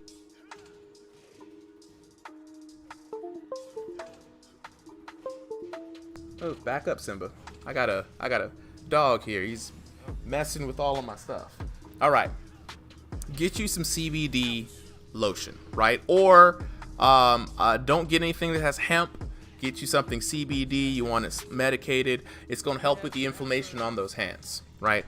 What you're fighting a lot of is inflammation, right? I'm telling you, 100%. Simba, what you looking for, bro? Back up. See, I gotta. He all up under my table, y'all. He messed with cords. My stream about to go off. This is a rickety old ship. If you know about streaming, you already know this ship is mad rickety. Okay. So no. Buy yourself some CBD lotion. I promise you, man. It's gonna sound weird, But get yourself some CBD lotion, and my girl will tell you go ahead and get yourself some essential oils. I know a lot of people don't believe in the essential oils, but I've been using them for years. I'm a naturalist, so yeah. Get you some peppermint, some eucalyptus. Go ahead and rub them things down at night, right? Now, that's just your topical treatment, right? If we're gonna get to, we ain't even got to the counter hits yet, but I'm trying to take care of your hands for as long as I can, because, you know what I'm saying, I want to keep you in this game for as long as possible, you know what I mean? And I'm preparing myself for the 50-year-old gaming by doing this, you know what I'm saying? Your boy's 35, so I'm a little bit of a ways off, but not too far of a ways, you know how time rolls. But then I'm gonna drop the link again for you. I might post this. I might make it actually a pinned post. But I have a lot of these finger and hand exercises that I'm gonna need you to start doing every day. Right? We're first off gonna tackle the mechanical problem with you encounters. Right? And the mechanical problem is your hands. Right? Young man reactions is a term for a reason, right? Young people have the reactions. They also have this physical ability. It can play for hours. We can't be keeping up with that. Now, follow me here, right? First thing I want you to do in the mornings, every morning, specifically in the mornings, because you know the joints are more creaky in the mornings, right? You want to get these nice and warmed up, and then do these again before you have a gaming session. It's real simple. We're going to do some open palms, closed palms, right? I want to take your palms, open them out real wide, you know what I'm saying? And then what I want you to do is then make a tight fist. And with each of these, you're going to hold it for about, I would say 5 to 10 seconds. Real tight fist, slowly open, fully stretch those hands, right? We want to get this whole flexing motion right here, right? The next thing I'm going to want you to do after you do that, you got everything good, you shake it out in between each exercise, right? So, you know, hands closed, hands palm. Then I want you to work on your tiger palms, right? You take your fingers, if you can do this, right? Do it to the best of your ability. But you're gonna take your hand, you're gonna form a tiger palm. Look at that. Look at that. Straight up. Panther. I'm sorry, not tiger. Tiger's out here. Panther, like Lei Wulong, right? Look at his panther stance. This is what he's got going on. And what I want you to do is, you see the back of my, you're flexing these knuckles here, and then you just open them out, stretch, full flex, and then you slowly control back here. All of this is just to get the joints moving, right? You know, you're gonna shake it out after that, and you're gonna be like, move your hands, wiggle them. You're gonna feel weird. You're gonna feel weird, especially after that second one. You know, take your fingers, pull on them, pull, pull, pull, pull, pull. When you pull, you want to put pressure evenly across the top. You don't want to pull the joint out, but you just want to add some pressure to your hands. You want to feel that, right? Next thing I want you to do, you're gonna take this hand here, and take this hand in between the joints here, right? I'm not a medical professional, so don't sue me for this stuff, but you're gonna feel this muscle in here, and I want you either with your knuckle of your other thumb, pinch down on that, right? You're gonna feel a little uncomfortable, depending on how knotted, how tense your hands are, how much work. Just massage in that middle area, you know?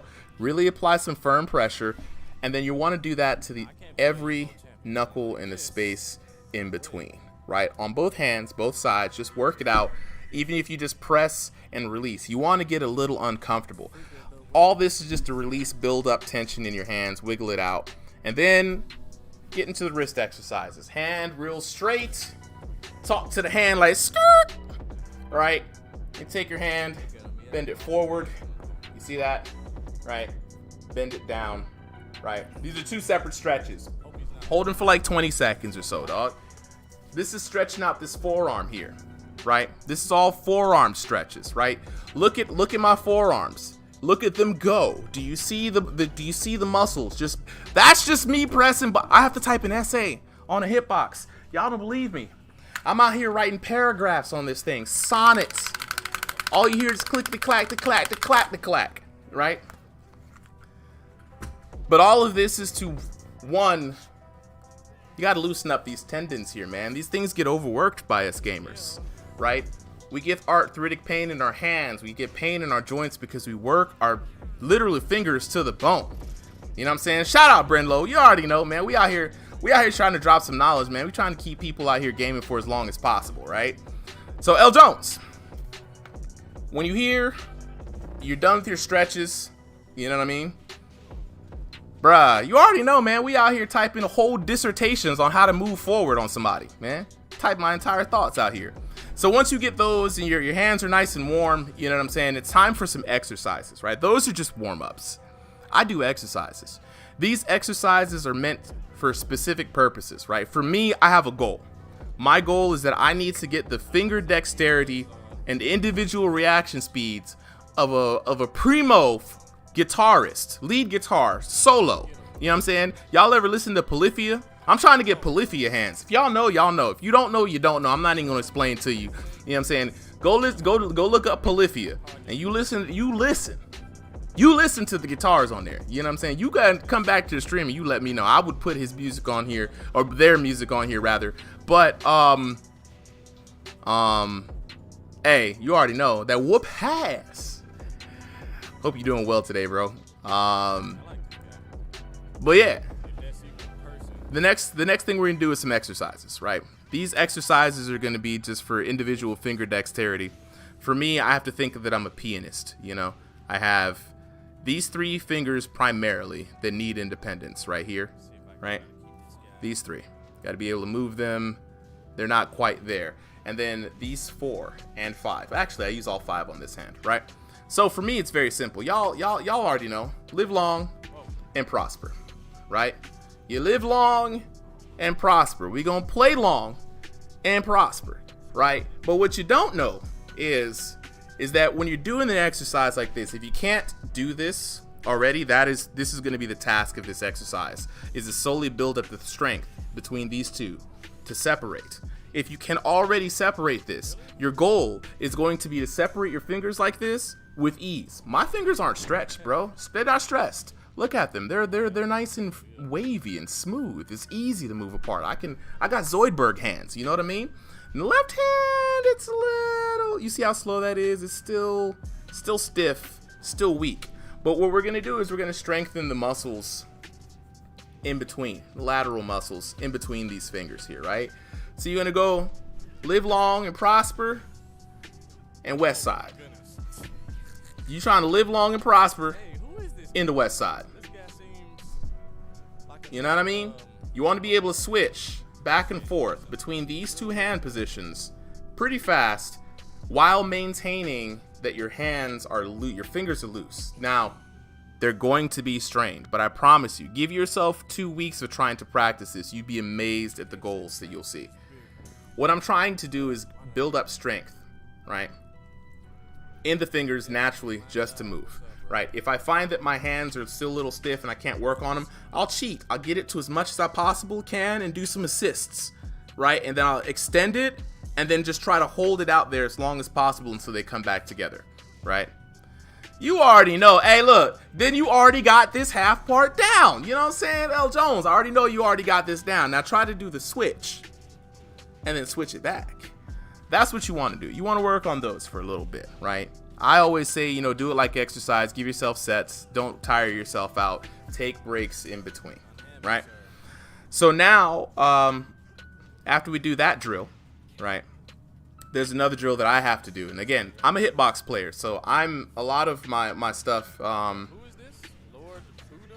Look, I'm Brenda. I'm about this action.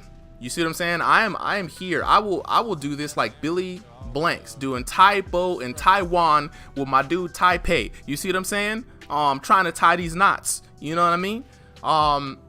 I'm really trying to get, because you know how the feels are. You know the feels. You know that these are our weapons here. I feel more connected in fighting games with a hitbox than I ever have with any other controller. I'm just gonna put that out there.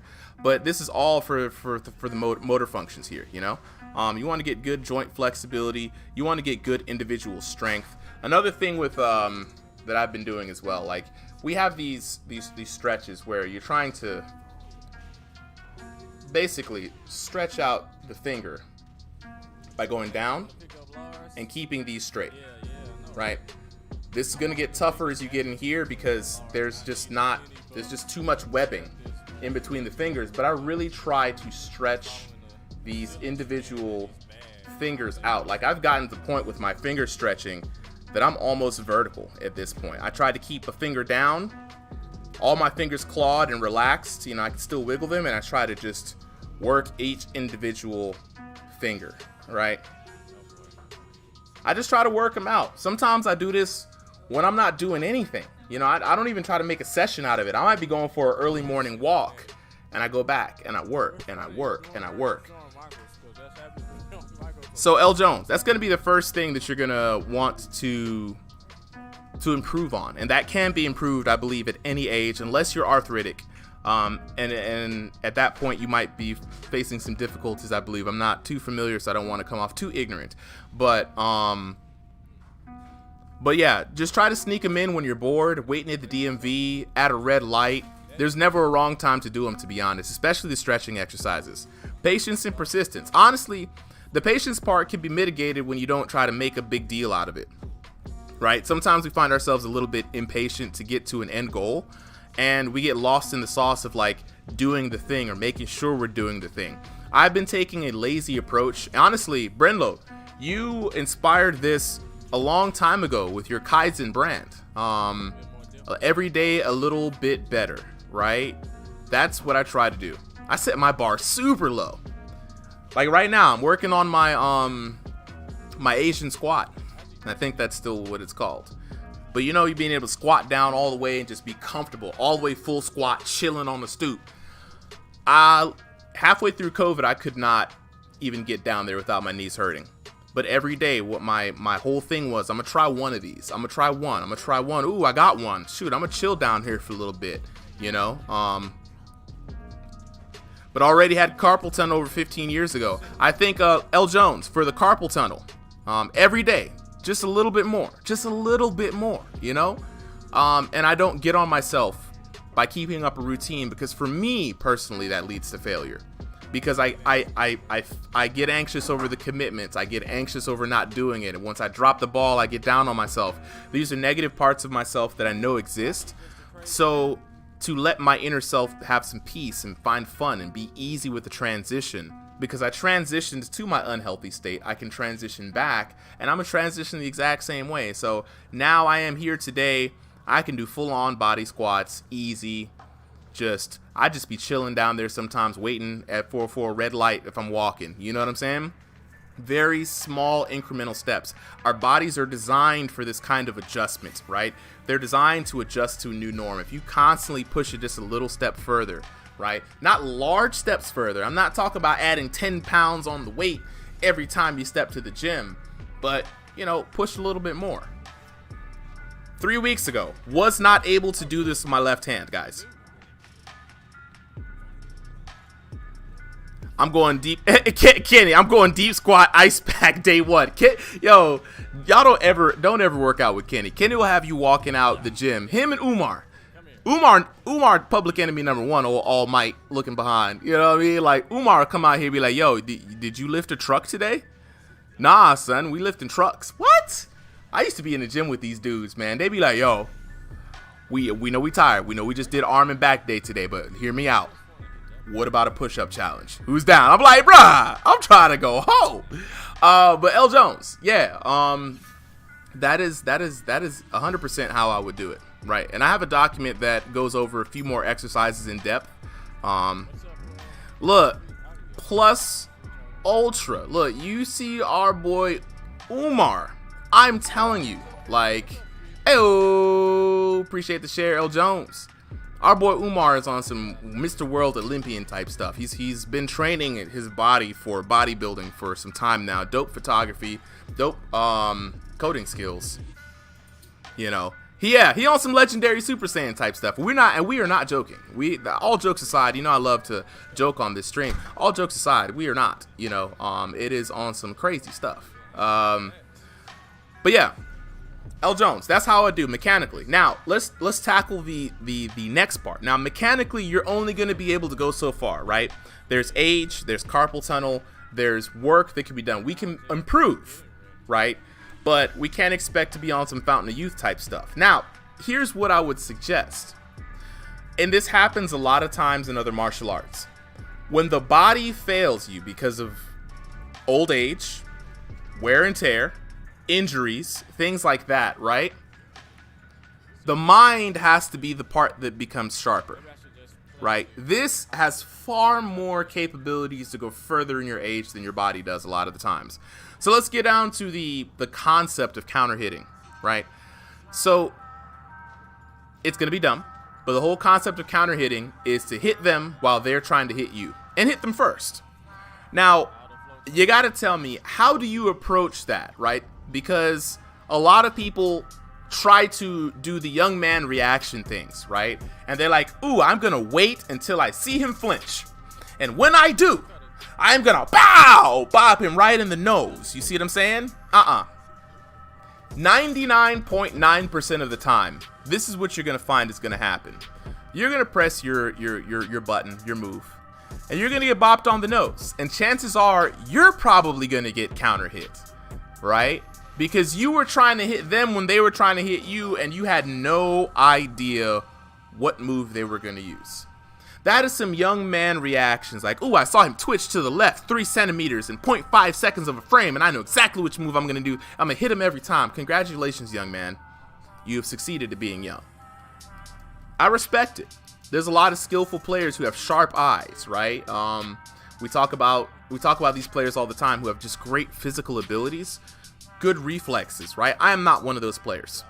So where you have to make up for this deficit is in the mind, right? Is in the mind. And how do we do that? Well, what I like to do for counter hit situations a lot of the times, and I employ this with Asuka all the time because she's a lot of counter hits. I play counter hits by the numbers, right?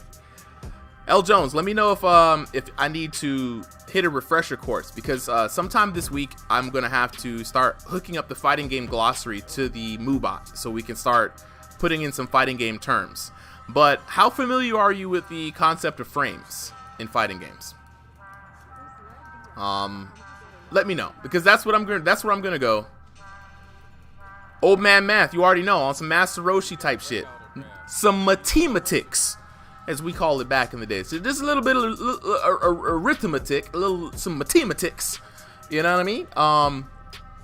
So I'm gonna give you a scenario here, L. Jones, right? Player A. Now you know what? I'm gonna draw it out because this is supposed to be a drawing stream, and I ended up. Oh, bet, great. That works out perfectly. And of course, the dog came in here and 100% turned my stream deck off. I love the pooches, man.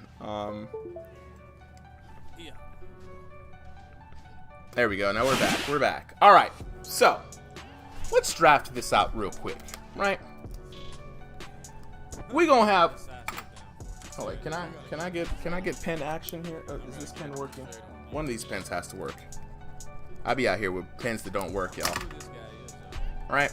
So we're gonna draw some football plays out here for y'all, cause I like to do it. So we got a hole number 1. All right. Let me see if I can draw this out. Give him some nice, some springy legs. He's like, yeah. I'm gonna punch the shit out of a hole number 2. Hey, y'all don't laugh at my stick figures here, because this is how I drew stick figures, with bendy knees and curly arms. Right? Why? Because I'm the best. So let's assume these guys have done their due diligence. They're already within range. They know their moves, right? The plan is to attack. Both people have decided to attack. Kenny, you a dang fool. Appreciate it. Throwing them bits my way. So they're already within range here, right? Person number 1 is going to want to do some stupid stuff, right? And this is how people always do it. Out in the open, we're in what we call the neutral, meaning both of the competitors are neither attacking nor defending, right? And there's some space in between them, right? We got our little space here, right?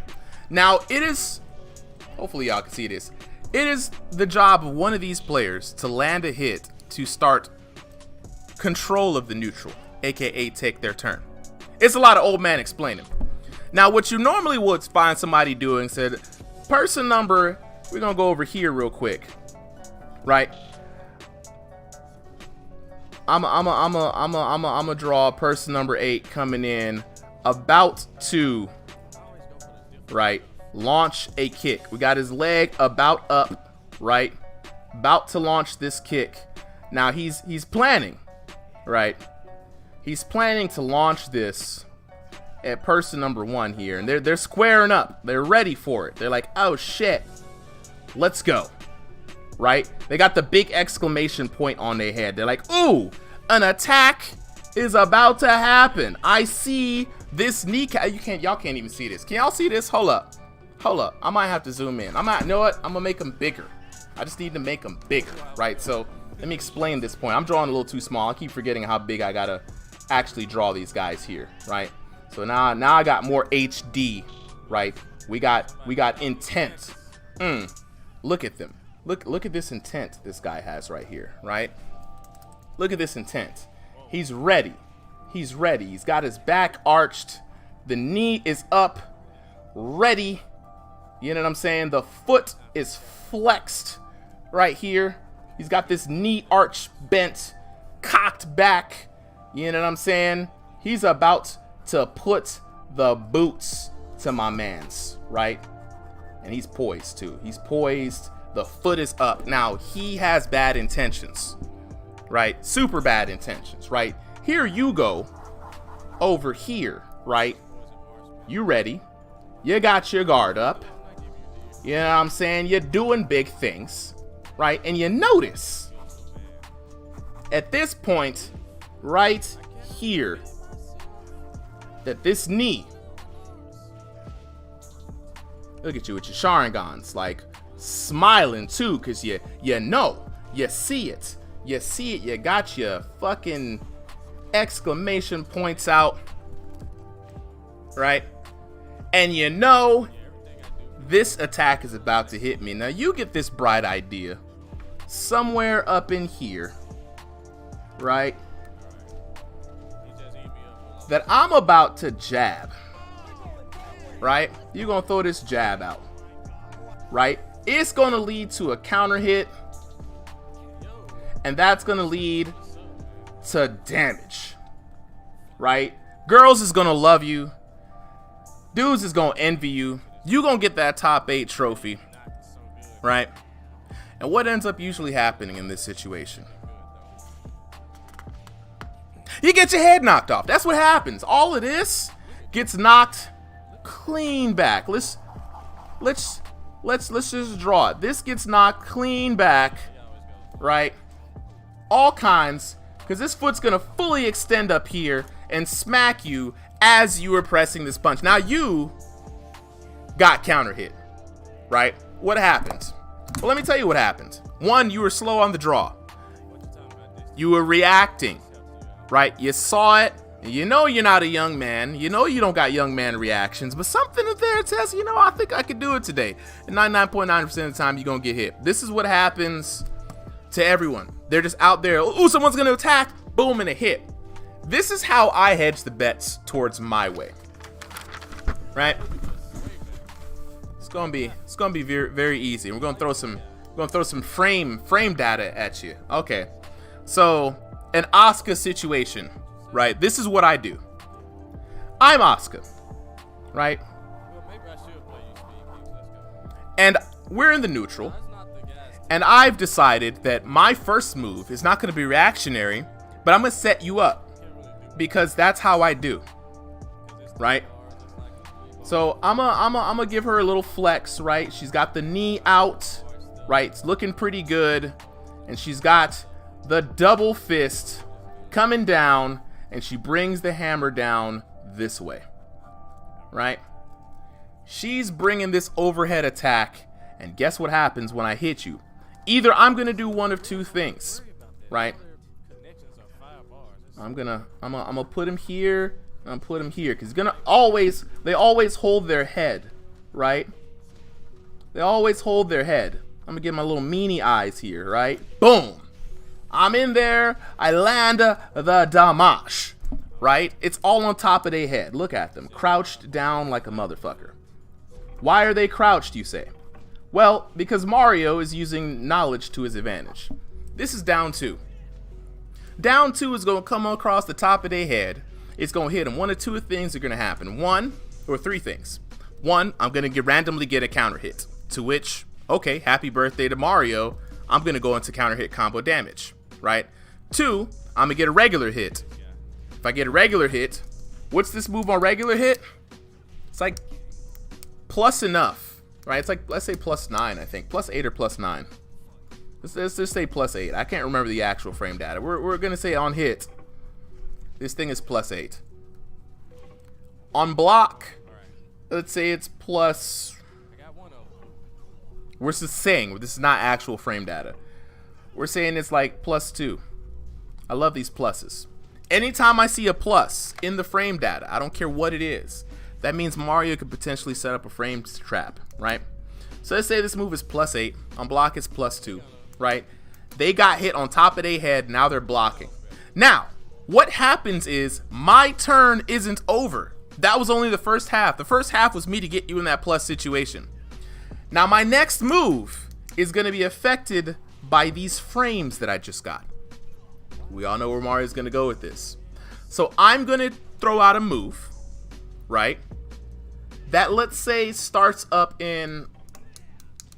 Let's say this one started up in 12 frames, right? That means it took 12 frames to travel from here at the start all the way down to here. It took 12 frames. Over here, 0 frames. Boom, right? Now, if I were to try to do this move again, same move, 12 frame startup, I have to go down here and do the old man math. I've already done the old man math. It never changes, so I just do it once. That next one is no longer 12 frames. The first one was 12 frames. The second one, right, is going to come out in 4 frames. Why is that, Mario? Well, if I'm plus 8 on hit or block, what does that mean? It's going to take you 8 whole frames just to stand up and be able to block again, right?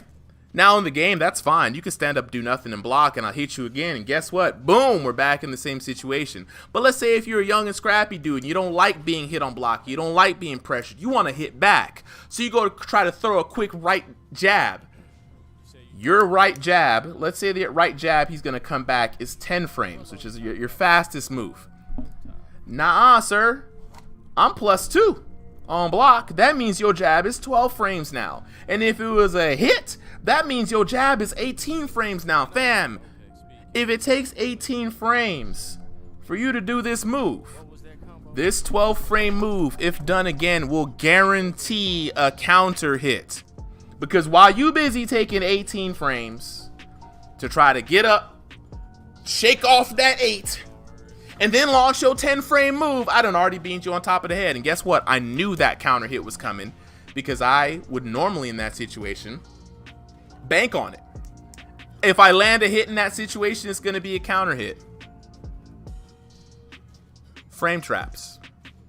Frame traps. You set someone up on counter hit. That's one of the many ways you can guarantee a counter hit for yourself without having to guess. You put them in a situation where it is guaranteed that you know what their next move is. Now, this is just a basic way of doing it. I'm telling you, absolutely basic. So basic that a lot of people you're going to fight against on a middling level are going to know, oh, that move is plus on block, so I'm not going to press buttons. But this is for the scrubbos. This is for the online warriors. This is for the new guys, right? And just because you're new doesn't mean you're a scrub. A scrub is just somebody, we have definitions for that. Somebody who makes excuses, doesn't want to look into themselves and know that the excuse lies with them, but they'll blame you all day by some ridiculous rules of conduct that you were supposed to obey, like not grabbing them and not throwing projectiles. If you ain't want me to throw no projectiles, you know what I'm saying? Shouldn't have been playing this game. You should have knocked me out when I picked Ryu. But yeah, no, basic frame traps. Basic frame traps is how my base counter hit offense goes. So the thing about it is most of your opponents will not know the intricacies of your frames, and that's where your mental advantage is going to come in, right? Definitely, get back to these puppets. definitely being able to know your frames as opposed to them is going to infinitely put you ahead of the game. Do you know how many counter hits I get with Ganryu? So now I've trapped you on your frames. What other ways can one trap someone in a counter hit? Well, with their movement. For example, if I'm noticing the pattern in your opponent is key. If I notice that before you attack, 9 times out of 10, you're going to double dash in. When I see that double dash, I'll just launch my attack. I don't care what attack you're having coming after that, right? At the worst, right, I'm going to launch a safe attack that has a counter hit. That means if you block it, I'm safe. I win. And if you get hit, I win. I like to put myself in those winnable situations. But that type of gameplay, the frame traps, the setups, the counter hit setups, knowing which moves will counter hit what after you do a move, right? So if you jab and it's +1, right, you know your next jab is going to counter hit somebody if they decide to jab you back. Both our jabs are 10 frames, but I'm +1. That means you have, it's like draw 4 in Uno sometimes. You know what I mean? They gotta take that extra frame, and when they do, ayo, Grudgehammer now with the follow. Appreciate the follow, yo. You know, that's basically where it's gonna be. You know, they have to take that plus frame. Now their jab. It's all good, bro. You know, I don't trip over people following or not following, man. Jump on, follow when you feel like it, man. I'm just happy that you guys all got around to it. How's life been living, man? We out here drawing puppets, man. I'm gonna show you my artwork from before. We were doing a little drawing stream earlier. Now I'm just chatting it up. But yeah, we got these 2 puppets. People love them. I love them. So now I'm about to make them. I'm trying to sketch this out in the best way that I can. I think this was all photoshopped up here in this corner. It was just I was, you know, bored during the day, and I figured I'd try to do it. So now look at this. They're you know. Hey, what you working on in After Effects, bro? Appreciate it. Yeah, man, what you been working on as of late? I actually need to get back into After Effects. I haven't done any motion graphics in such a long time.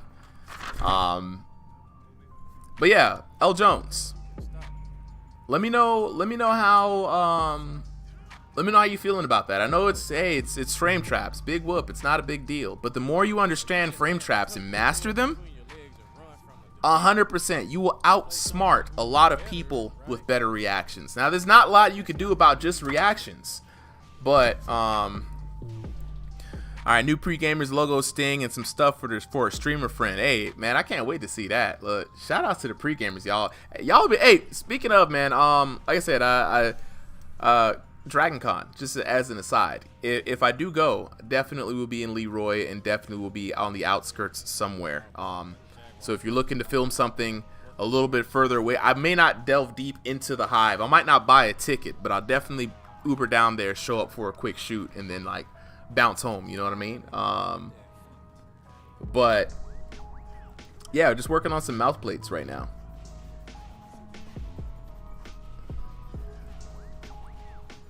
Mouth plates. Yeah, I think that'll be good.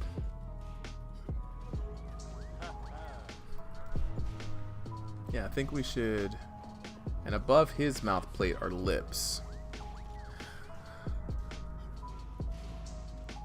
Okay, all right. I already got the tickets. Inside info telling us they're capping at 40,000 tickets. Okay, all right. Okay, that's a good wager. Yeah. L Jones, I understand it better. I'm really gonna look into more frame traps. Hey, look, what character do you play? Because here's what I'll do. Like the podcast, even though the podcast is no more right now, I do like to work individually with people on the stream. What character are you playing right now? We can actually go and look up some frame data and see. Now, some characters are better at frame trapping than others, right? And some people have to get counter hits because they're just fast as all get out. Lee, fast as I don't know what. But there are many ways you can find counter hits, you know? Let me know. All right, let's jump into this. So he had some big lips. Yeah, he has some lips up here. And then actually he's gonna have some extra lips down here. if I'm thinking about this from a top-down view, right? Yeah. What's up, bro? Yes, sir. Yes, sir. And then we'll have mustaches that come down from that, and a mustache that comes down from this. I think tomorrow when I set my camera up, I didn't realize that it was actually zoomed out this much, and I can't change it without taking apart the stream here for a little bit. So tomorrow, once I'm back, we might, if we get some soft sculpting clay, we might actually be streaming sculpting tomorrow. Heyo. All right, I think we're gonna call it for there. I think we accomplished what we wanted to do with this one today. We just wanted to kind of sketch it out and kind of see what these guys might look like from a profile and a front view. Cap, let me know what this looks like to you, man. I'm just working on some sketches here, and this guy's a little too real from the side. We're gonna have to Sesame Street up his nose a bit more. I kind of like this direction here. So we'll probably figure out a different nose for this guy. The eyes definitely gonna have to be. It's gonna be interesting to.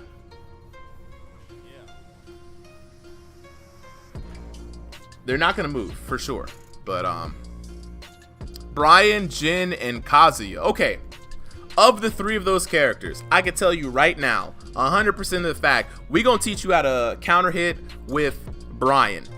Brian is what we call a bully, right? He is a plus frame bully. He's actually one of the perfect characters for you to learn this with, right? We gonna find some Brian. One, I have to learn how to fight against Brian, so this will be interesting for me to delve deep into the Brian mythos, right? And you just play all kind of Mishimas. Jeez, no wonder your fingers hurt, man. All that waifu. But yeah, let's jump in. I know I think tomorrow we'll do some sketching and some dojoing. If I don't have my clay in, we'll do more dojoing than sketching. I think we're good here. I think the next phase for me is going to be to set up a rig, and I'm going to get some soft sculpting clay, and I'm going to try to sculpt out how big I want these puppets to be, the heads of both of them. Just the rough shapes. Yeah, actually, let me do that right now. I think I can rough draft it out.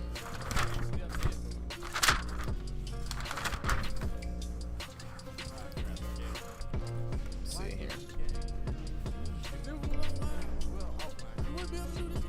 Yeah, so something like that's that Kermit face right there. Kermit the Frog. So yeah, so looking at this, definitely somewhere around, like, we're looking at the top here. Want to give about that much space. Okay. My rough sketch, y'all. Look at my rough sketch, y'all. It's the roughest of sketches. But yeah, we're gonna look into some Brian. And with Brian, you'll be able to kind of understand it a little bit better. And yeah, the mouth plate will go back about that much. This is about as big as my character's head is probably going to be. Right? Something like that? Yeah, something like that. About maybe that big at the biggest, you know?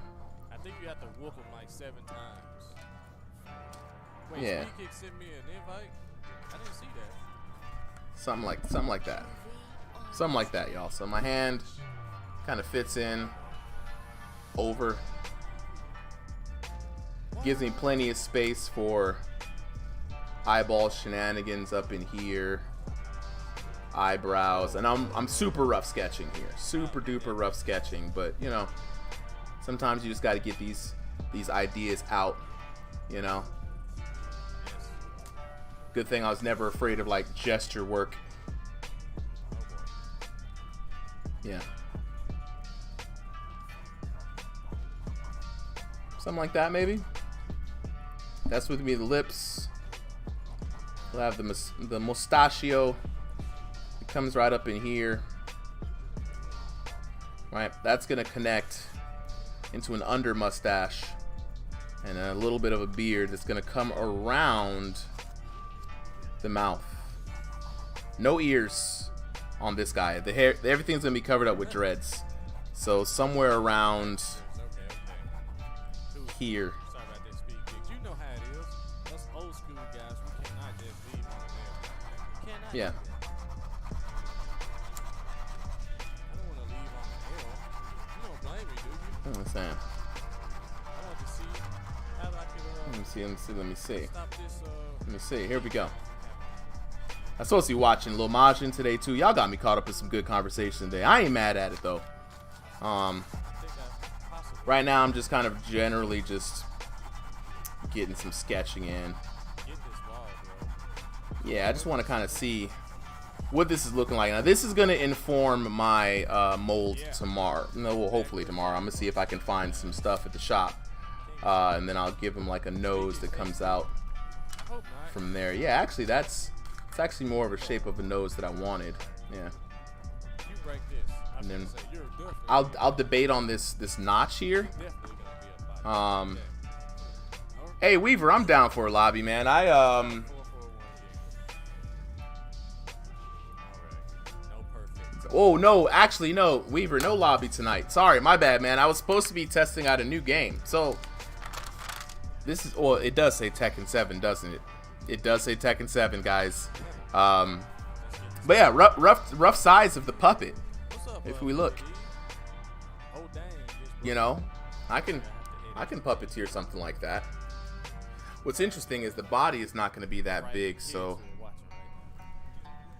that's gonna be special. Okay, we on PlayStation, right? Let me switch my camera setup for a sec. Actually, let me set this up. Yeah, L Jones, let me know which day you want to jump in the dojo with me. We'll talk about frames. I'll have you on. We'll chat over Discord. I like to kind of chat live, kind of see what's in your head, and then we'll jump into some lobbies, not to fight each other for winning, but I just want to test some of these concepts. We might do a share play. I'll probably have you invite me, so that way the connection is better on your end. I can deal with not having a connection. I'll just be the active dummy. But let me see if I can help you grasp a little bit about some of these plus frames. Knowing when you're plus and minus, honestly, is the most you need to know about frame data, if I'm being honest, guys. But look at this. This is beautiful. Going back through my sketches for the day. We get back to the actual drawings, though. Don't want to embarrass myself. Jeez. But shout out for everybody for jumping in on this stream with me today. Me and D-Weave about to play some friendly matches for the next 30 minutes before I get on out of here. These puppets are gonna come to life, guys. When I get to live sculpting these puppets, that's when the work is really gonna start. The sketching phase, to break it down to the design, I you know. Shannon's very interested in your puppets. Look, I will not disappoint. This is gonna be a full-on live. If I make mistakes, if I die kind of thing. And we gonna see if we can make these sock puppets work. They're hand puppets. Don't want to say sock puppets, but I am gonna build a body frame for them, maybe out of some soft foam. I'll construct the head because I got some Jim Henson hands. I got these big old hands, man. So there may not be much of a space. What? Hey yo, I L Jones, I'll catch you later. Look, I need to be looking to Shannon to help me out. Look, I heard, is it true that the Center for Puppetry Arts used to do classes on how to make puppets? I'm just kind of, you know, like I said, I watched Adam Savage, the day one puppet making class that he did, and that's where I kind of got the idea that I could probably do it. But I'm gonna make the best attempt at these puppets. If Shannon's looking for any templates that I make or anything like that, just let me know, because you know, I'll use them for these guys. I'll buy some baby shirts and give it to them. I have to bust out the sewing machine on stream. This is gonna be great. They do advanced classes now. Okay. I was worried. I was worried that COVID got him. To be honest, I'm glad. I'm very glad that they're very much alive. All right, let's get it on and popping then. Let's put up the school books. Let's do it. Put up the school books. We've done our homework for the day. Time to have a little bit of fun. That's no fair. All right. I played too, man.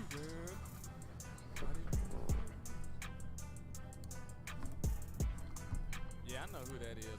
SJYE123. D-Weave, go ahead and crank up that lobby for me, man. Shoot me an invite real quick. I just turned the PlayStation on. It should be popping off here in a little bit. I actually haven't switched scenes like this. I wasn't planning on playing at all today, to be honest, but we in there now.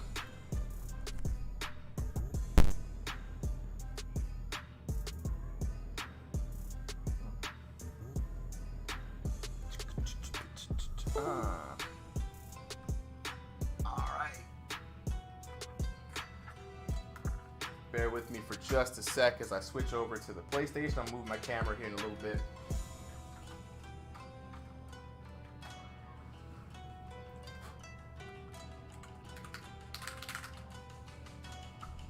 Come on, turn on and power. Power. Come on. Power.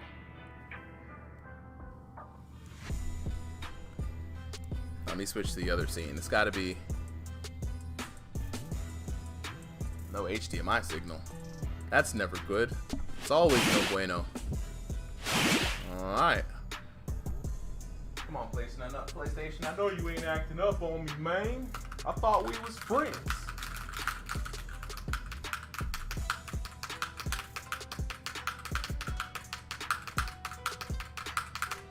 There we go. She back on, man. She just needed a little time. That's it.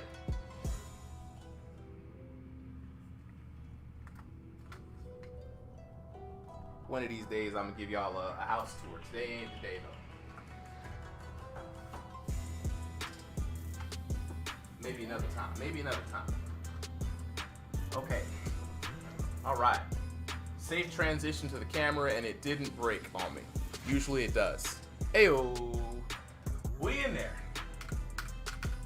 Of course the PlayStation wasn't turned off properly.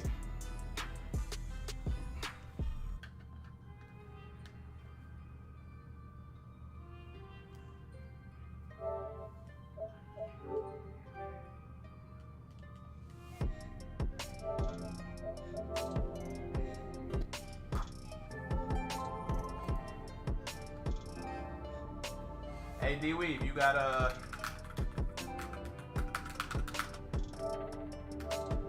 we in there now. We in there. Let's get some matches going on. You sent the invite? No. Alright, let's start this. Alright, we gotta start the dubs counter all the way over again now. That sucks.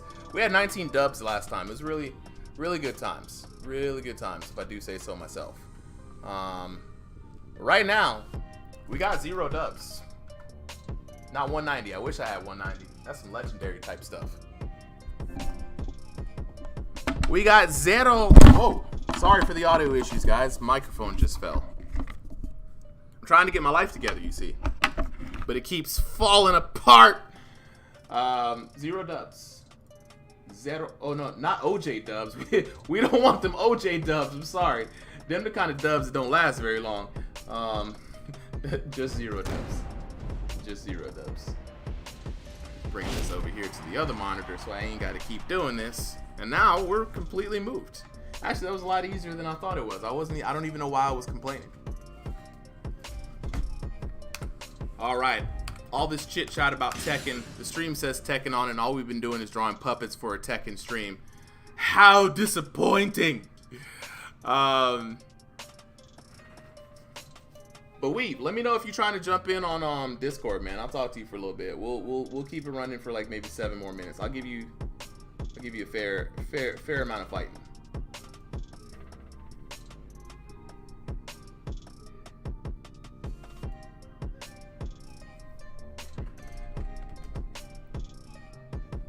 What's my name?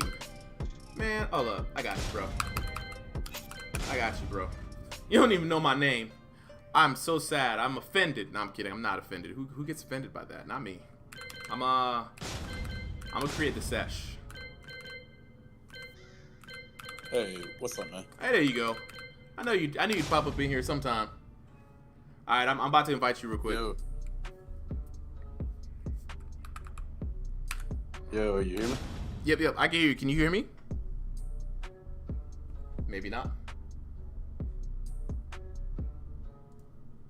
Maybe not.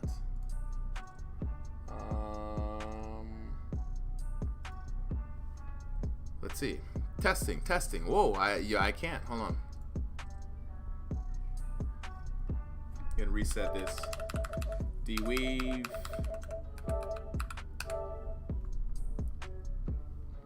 Throw that invite his way. Testing. 1, 2. Okay, interaction required.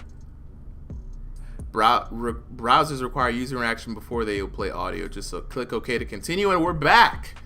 Since when did Discord start doing that? Yeah. I can hear you. Can you hear me? Okay, yeah. Yeah, my Discord was acting up for some reason. I can't even find your name. Oh, because I'm unfindable, man. I'm out here, man of mystery. All right, I'm gonna play my basic Armor King against you.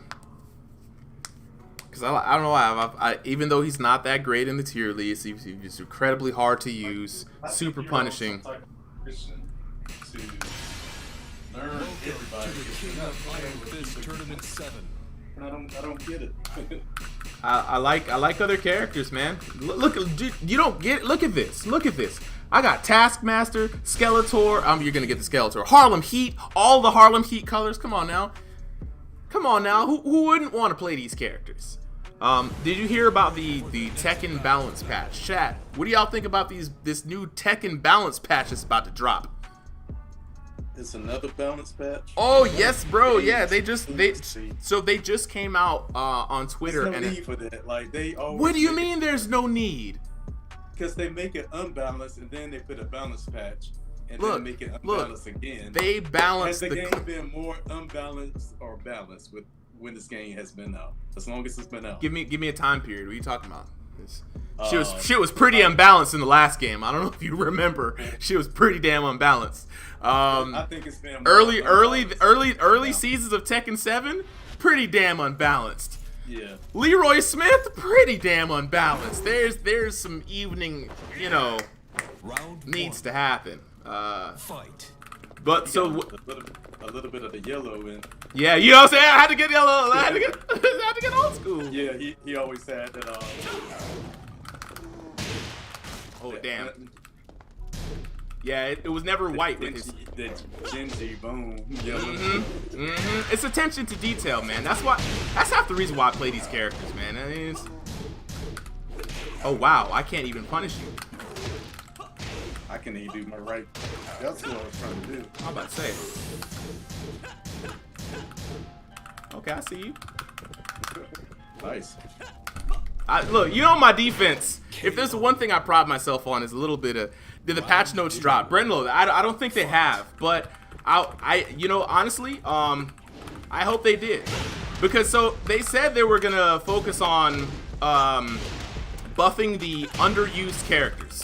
So your boy ain't getting touched. So Ganryu ain't getting touched. You know what I'm saying? Let's just see. Look at these stubby Hans, man.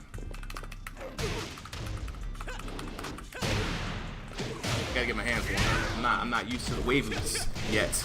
Oh, I also forgot that what am I supposed to be doing?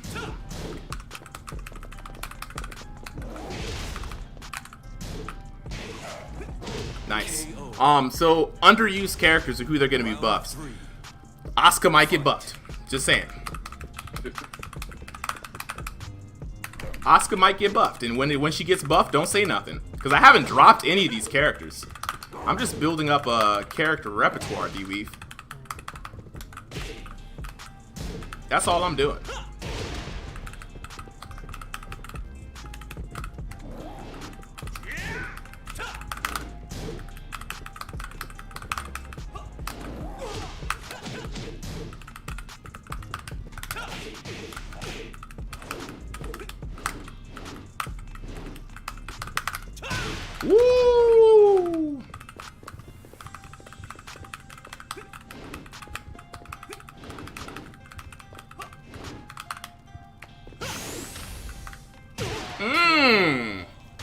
Had to do the cheap stuff. Round 4. Had to cheat, do it. I was burning the clock down. I know. What I gotta come to you for when I got the life lead and the time's on my side?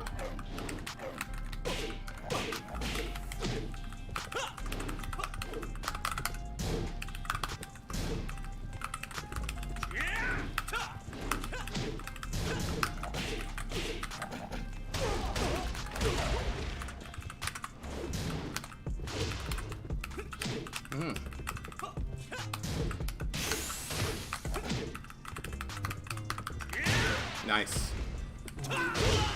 Nice. Nice. Good stuff. Good stuff. Fight. Nice sidestep.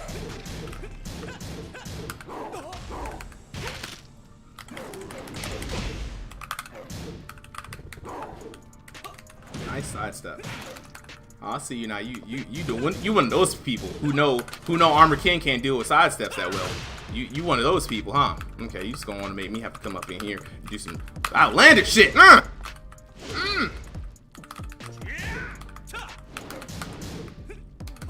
darn. You love these two throws, boy. I tell you. Nice. Good job. Good stuff. All right. Brenlo, checking in with the chat. Got you. I didn't see anything. That'd be dope. Would love to see some buffs to them. I feel like buffing lower characters is a good way to balance. Wonder if they added orange. No, they will not give the ultimate buff to this game by adding orange as a color. You know how fire my Master Roshi would be if we could have orange in this game? Come on now. I agree. If you're gonna balance the game, leave the people who are performing well alone, right? Unless they're Leroy Smith level or old school Akuma level or even Fakumram level, tone those down a bit. Because even against all the other people who are doing well, it just becomes not fun, right? But underused characters are underused for a reason. If we can figure out why they're underused and shore up those things, great. If you were going to buff a character like Ganryu, it doesn't take much. Give him one move that hits mid, that tracks the sidestep right duck, out of Taichi stance, and he's the perfect sumo, man. Give him. You don't need to buff any crazy amounts of stuff. You know what I'm saying? Hurrah! Take his legs away. Instant buffs. You know what I'm saying? All that moving. Act like I won't come up in there and clothesline you. What you doing?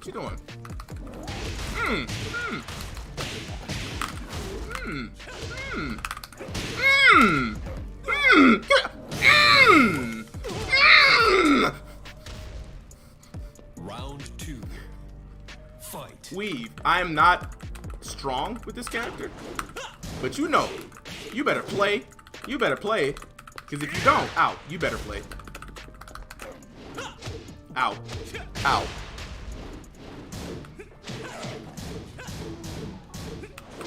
Oh, that was a good one. That was a really good one. Okay. All right, D-Weave, I see you out here, dog.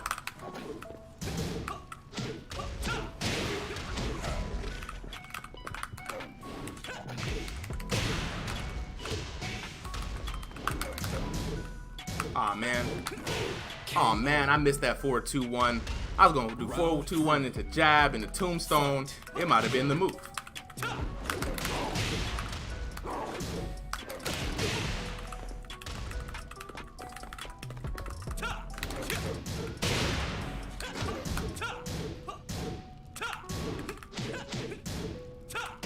Oh, nice. I sidestepped right into that.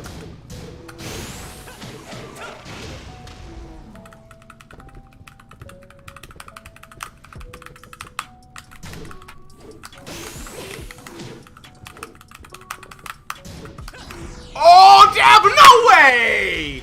No way! I saw that shit. Round 4. Ah. Fight.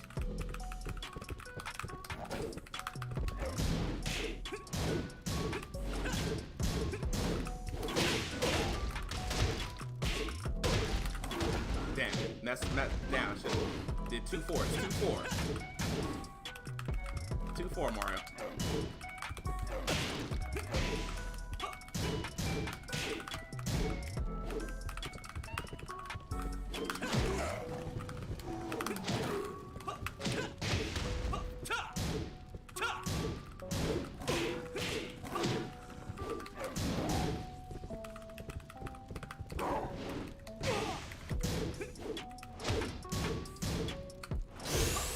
Oh, nice. Hot. See, I'm not gonna get no dubs for the end of the night, man. Dude, we're not gonna let that happen today. You're not. I know. I feel it. I feel the pressure. You're not gonna let this happen. Okay. All right. I see the Armor King. He gets more moves every single day. He's building up the moves. You see me trying new moves this time, right? You see me trying a little bit more. Look, that's what we like to see here on this stream, right? I'm not the best Armor King player, but progress, right? Hey, appreciate that clip, Brenlo. Appreciate that clip. Progress, you know, progress, not perfection, right? I'm gonna reach perfection.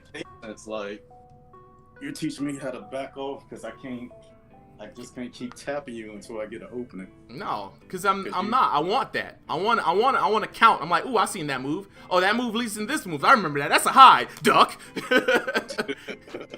It's a shirt facing away. Any given time. You can. That's what makes it tough. Every kick has 3 different iterations. It has a low, mid, and a high. Oh yeah. Every last kick. I would say every last. Both flamingo moves have low, mid, and high.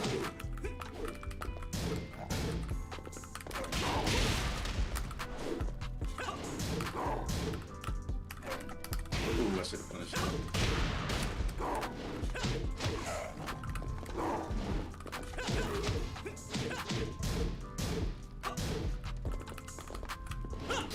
Oh, darn. I can't quite find the range for that move, but I'm gonna get it. Round 2. All right. Fight. That's punishable. Actually, lunch punishable.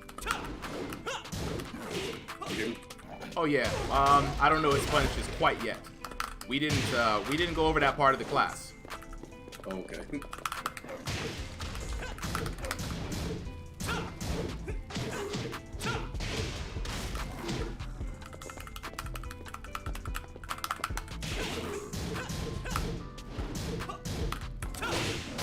Oh yeah, here we go. Not gonna miss this time. No, I missed. Round 3. Fight. You can't hit a wall combo with a grab. Like. Yeah, I can. I would have grabbed you into a setup. What you mean?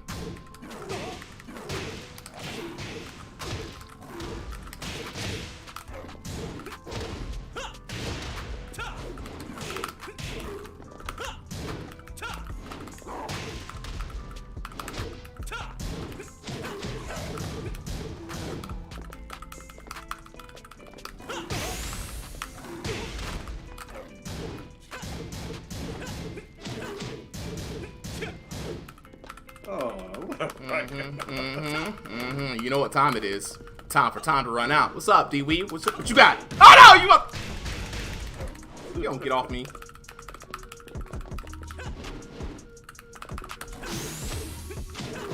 KO. I hate you.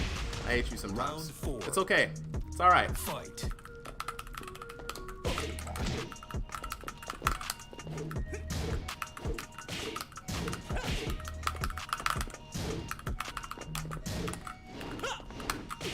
What's up, D-Wee? What's up, D-Wee? I know you like to duck now.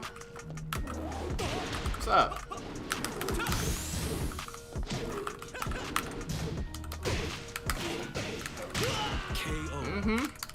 I might not know no combos yet. I might not know no setups. But I can press these buttons. Ooh, got him. Ooh, got him. Setup. Oh, I thought that was gonna hit him. I don't know how to use that setup yet.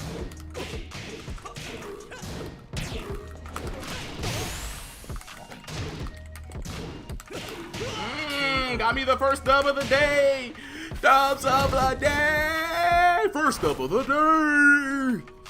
Yeah, we need a first dub of the day. I need to feel good about the first dub. 1 dubs?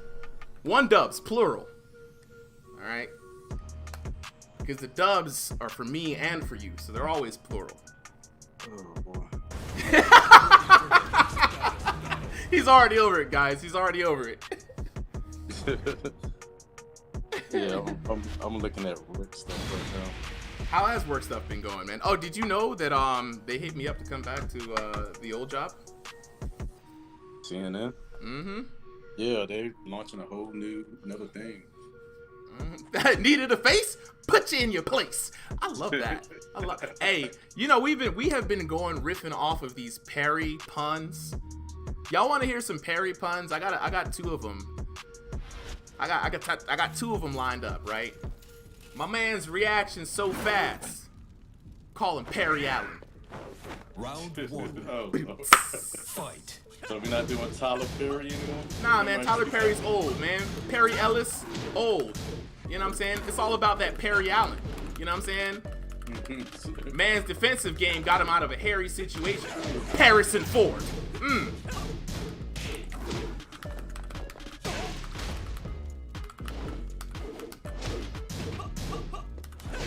all right. I wasn't prepared. I will admit that. I will admit that. Ooh, and I'm still blocked. And I'm still blocked. And I'm still blocked. What's up? Okay, my bad. Maybe I didn't block. What's up? Oh,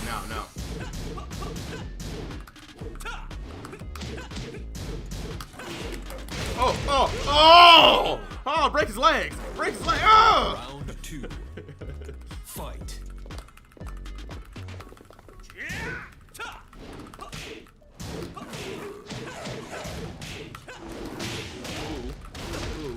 Ooh. Oh! Get him!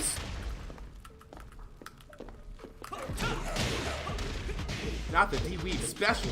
The D-Weave special.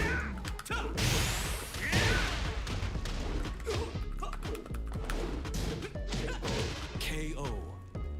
You love that guaranteed low and high. Round 3. It's a good round closer for you. Fight.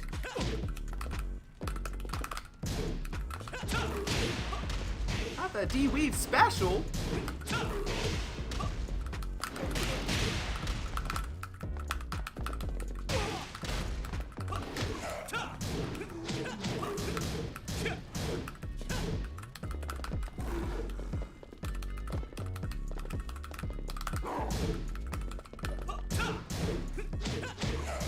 I want to get you in this conversation or this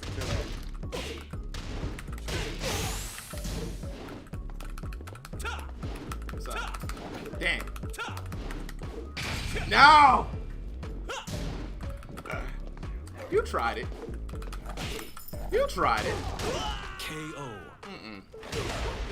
Round 4. Come on, D-Weave. focus right now. Fight. Come on, D-Weave. You gotta focus. You gotta focus better than that.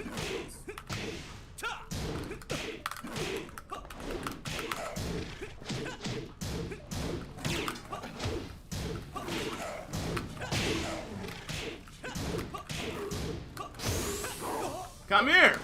Come here. You can deal with these plus ones all day. Oh. Dang, I messed it up. Oh, you lucky I hadn't practiced this, Remember we boy. just talked about somebody grabbing somebody by Final the collar? round. I know, I was talking all that good shit about being grabbed by the collar.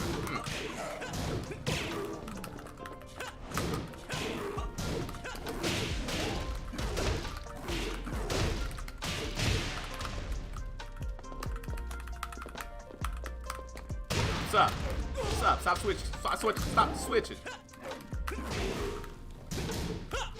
Oh, okay. You got me. You got me. You got me. You got me, man. You ain't gotta do all that for the. You ain't gotta do all that for the peoples, man.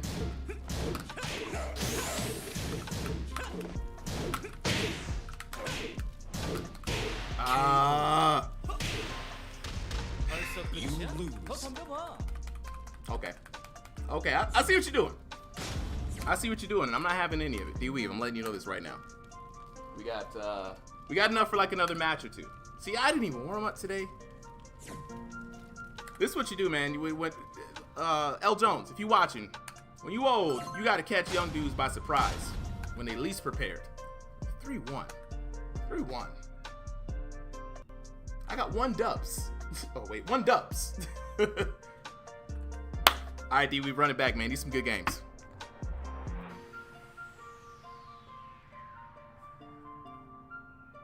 Weaver, you still there? It's all very peaceful over here. Where you at?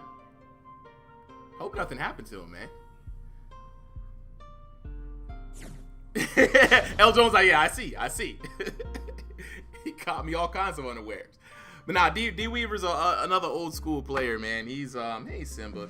He's been sparring with me for a hot minute. We've been kind of learning the game as a crew between him, myself, and DJ Cap. So shout outs to training partners out there all the way around. Even when your training partner just kind of disappears on you and kind of leaves you into an area. You know, it's all good, man. I don't need no training partners. I can talk to you guys, the chat. What's up with y'all? Weaver, you there? No, he's not there. I'm ready, dog. Whenever you are. His battery probably died. All right, well, shoot. Until we get all that squared away. Yeah, man. AK Armor King, very tough character to use. A lot going against him. Has to play what they call really honest. There's no gimmicks. There's nothing to help him. Just raw punches and buttons. So far, I'm trying to work on this fighting style with him that is more. I'm gonna focus on annoying you with pokes, and then once I get a hit, I'm gonna try to capitalize off of the plus frames that are on the hit to put you in a strike throw mix-up. Now, if you guys have noticed what D-Weave has been doing in this last match, he'll get hit and immediately duck.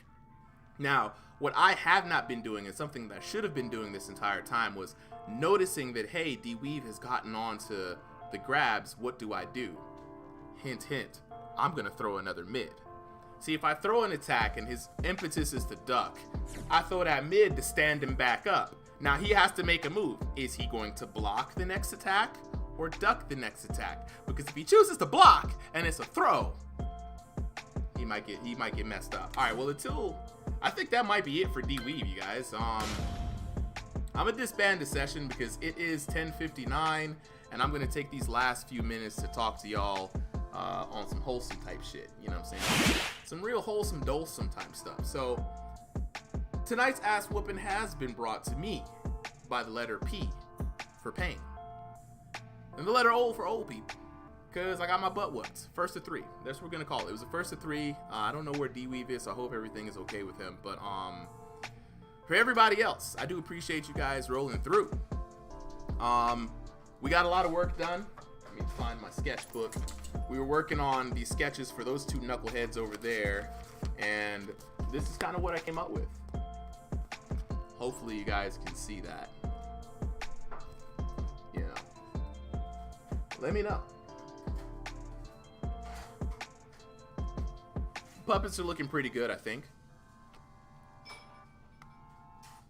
I think we got something we can work on. I think the next phase is to get some molding clay, something nice and soft, and make a base. I'll make a PVC pipe base here live on stream so everybody can kind of know what that's all about.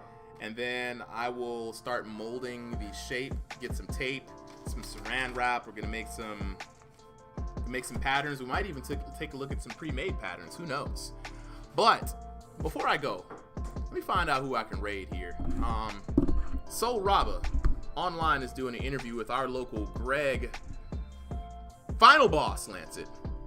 And he is the owner and operator of 404 Esports here in Atlanta, a place that is near and dear to a lot of our hearts. If you love fighting games, you know you'll love your locals. Let's see. I don't think I see him. Mike playing Apex Legends. Shot playing Tekken 7. I swear it. Such a thing won't happen again. Yes, you're right. Oh, Pleasant Man on the Secret Garden tip tonight. I don't think I have his stuff, and I do have to go. So, with that being said, I am going to go ahead and shoot it on over. Actually, you know what? We live in the age of internet, guys. I can totally go out and find Soul Rabba's. I hope it's Soul Rabba. Let's see, Soul Rabba 92.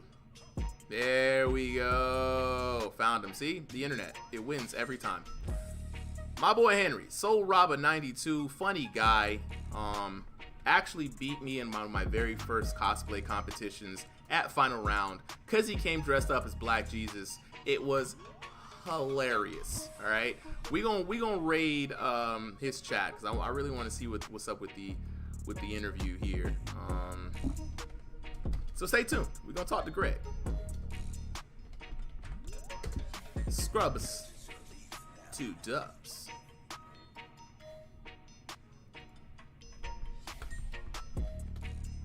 Raid Soul Robin 92. Hey Brenlo, appreciate you coming through as always.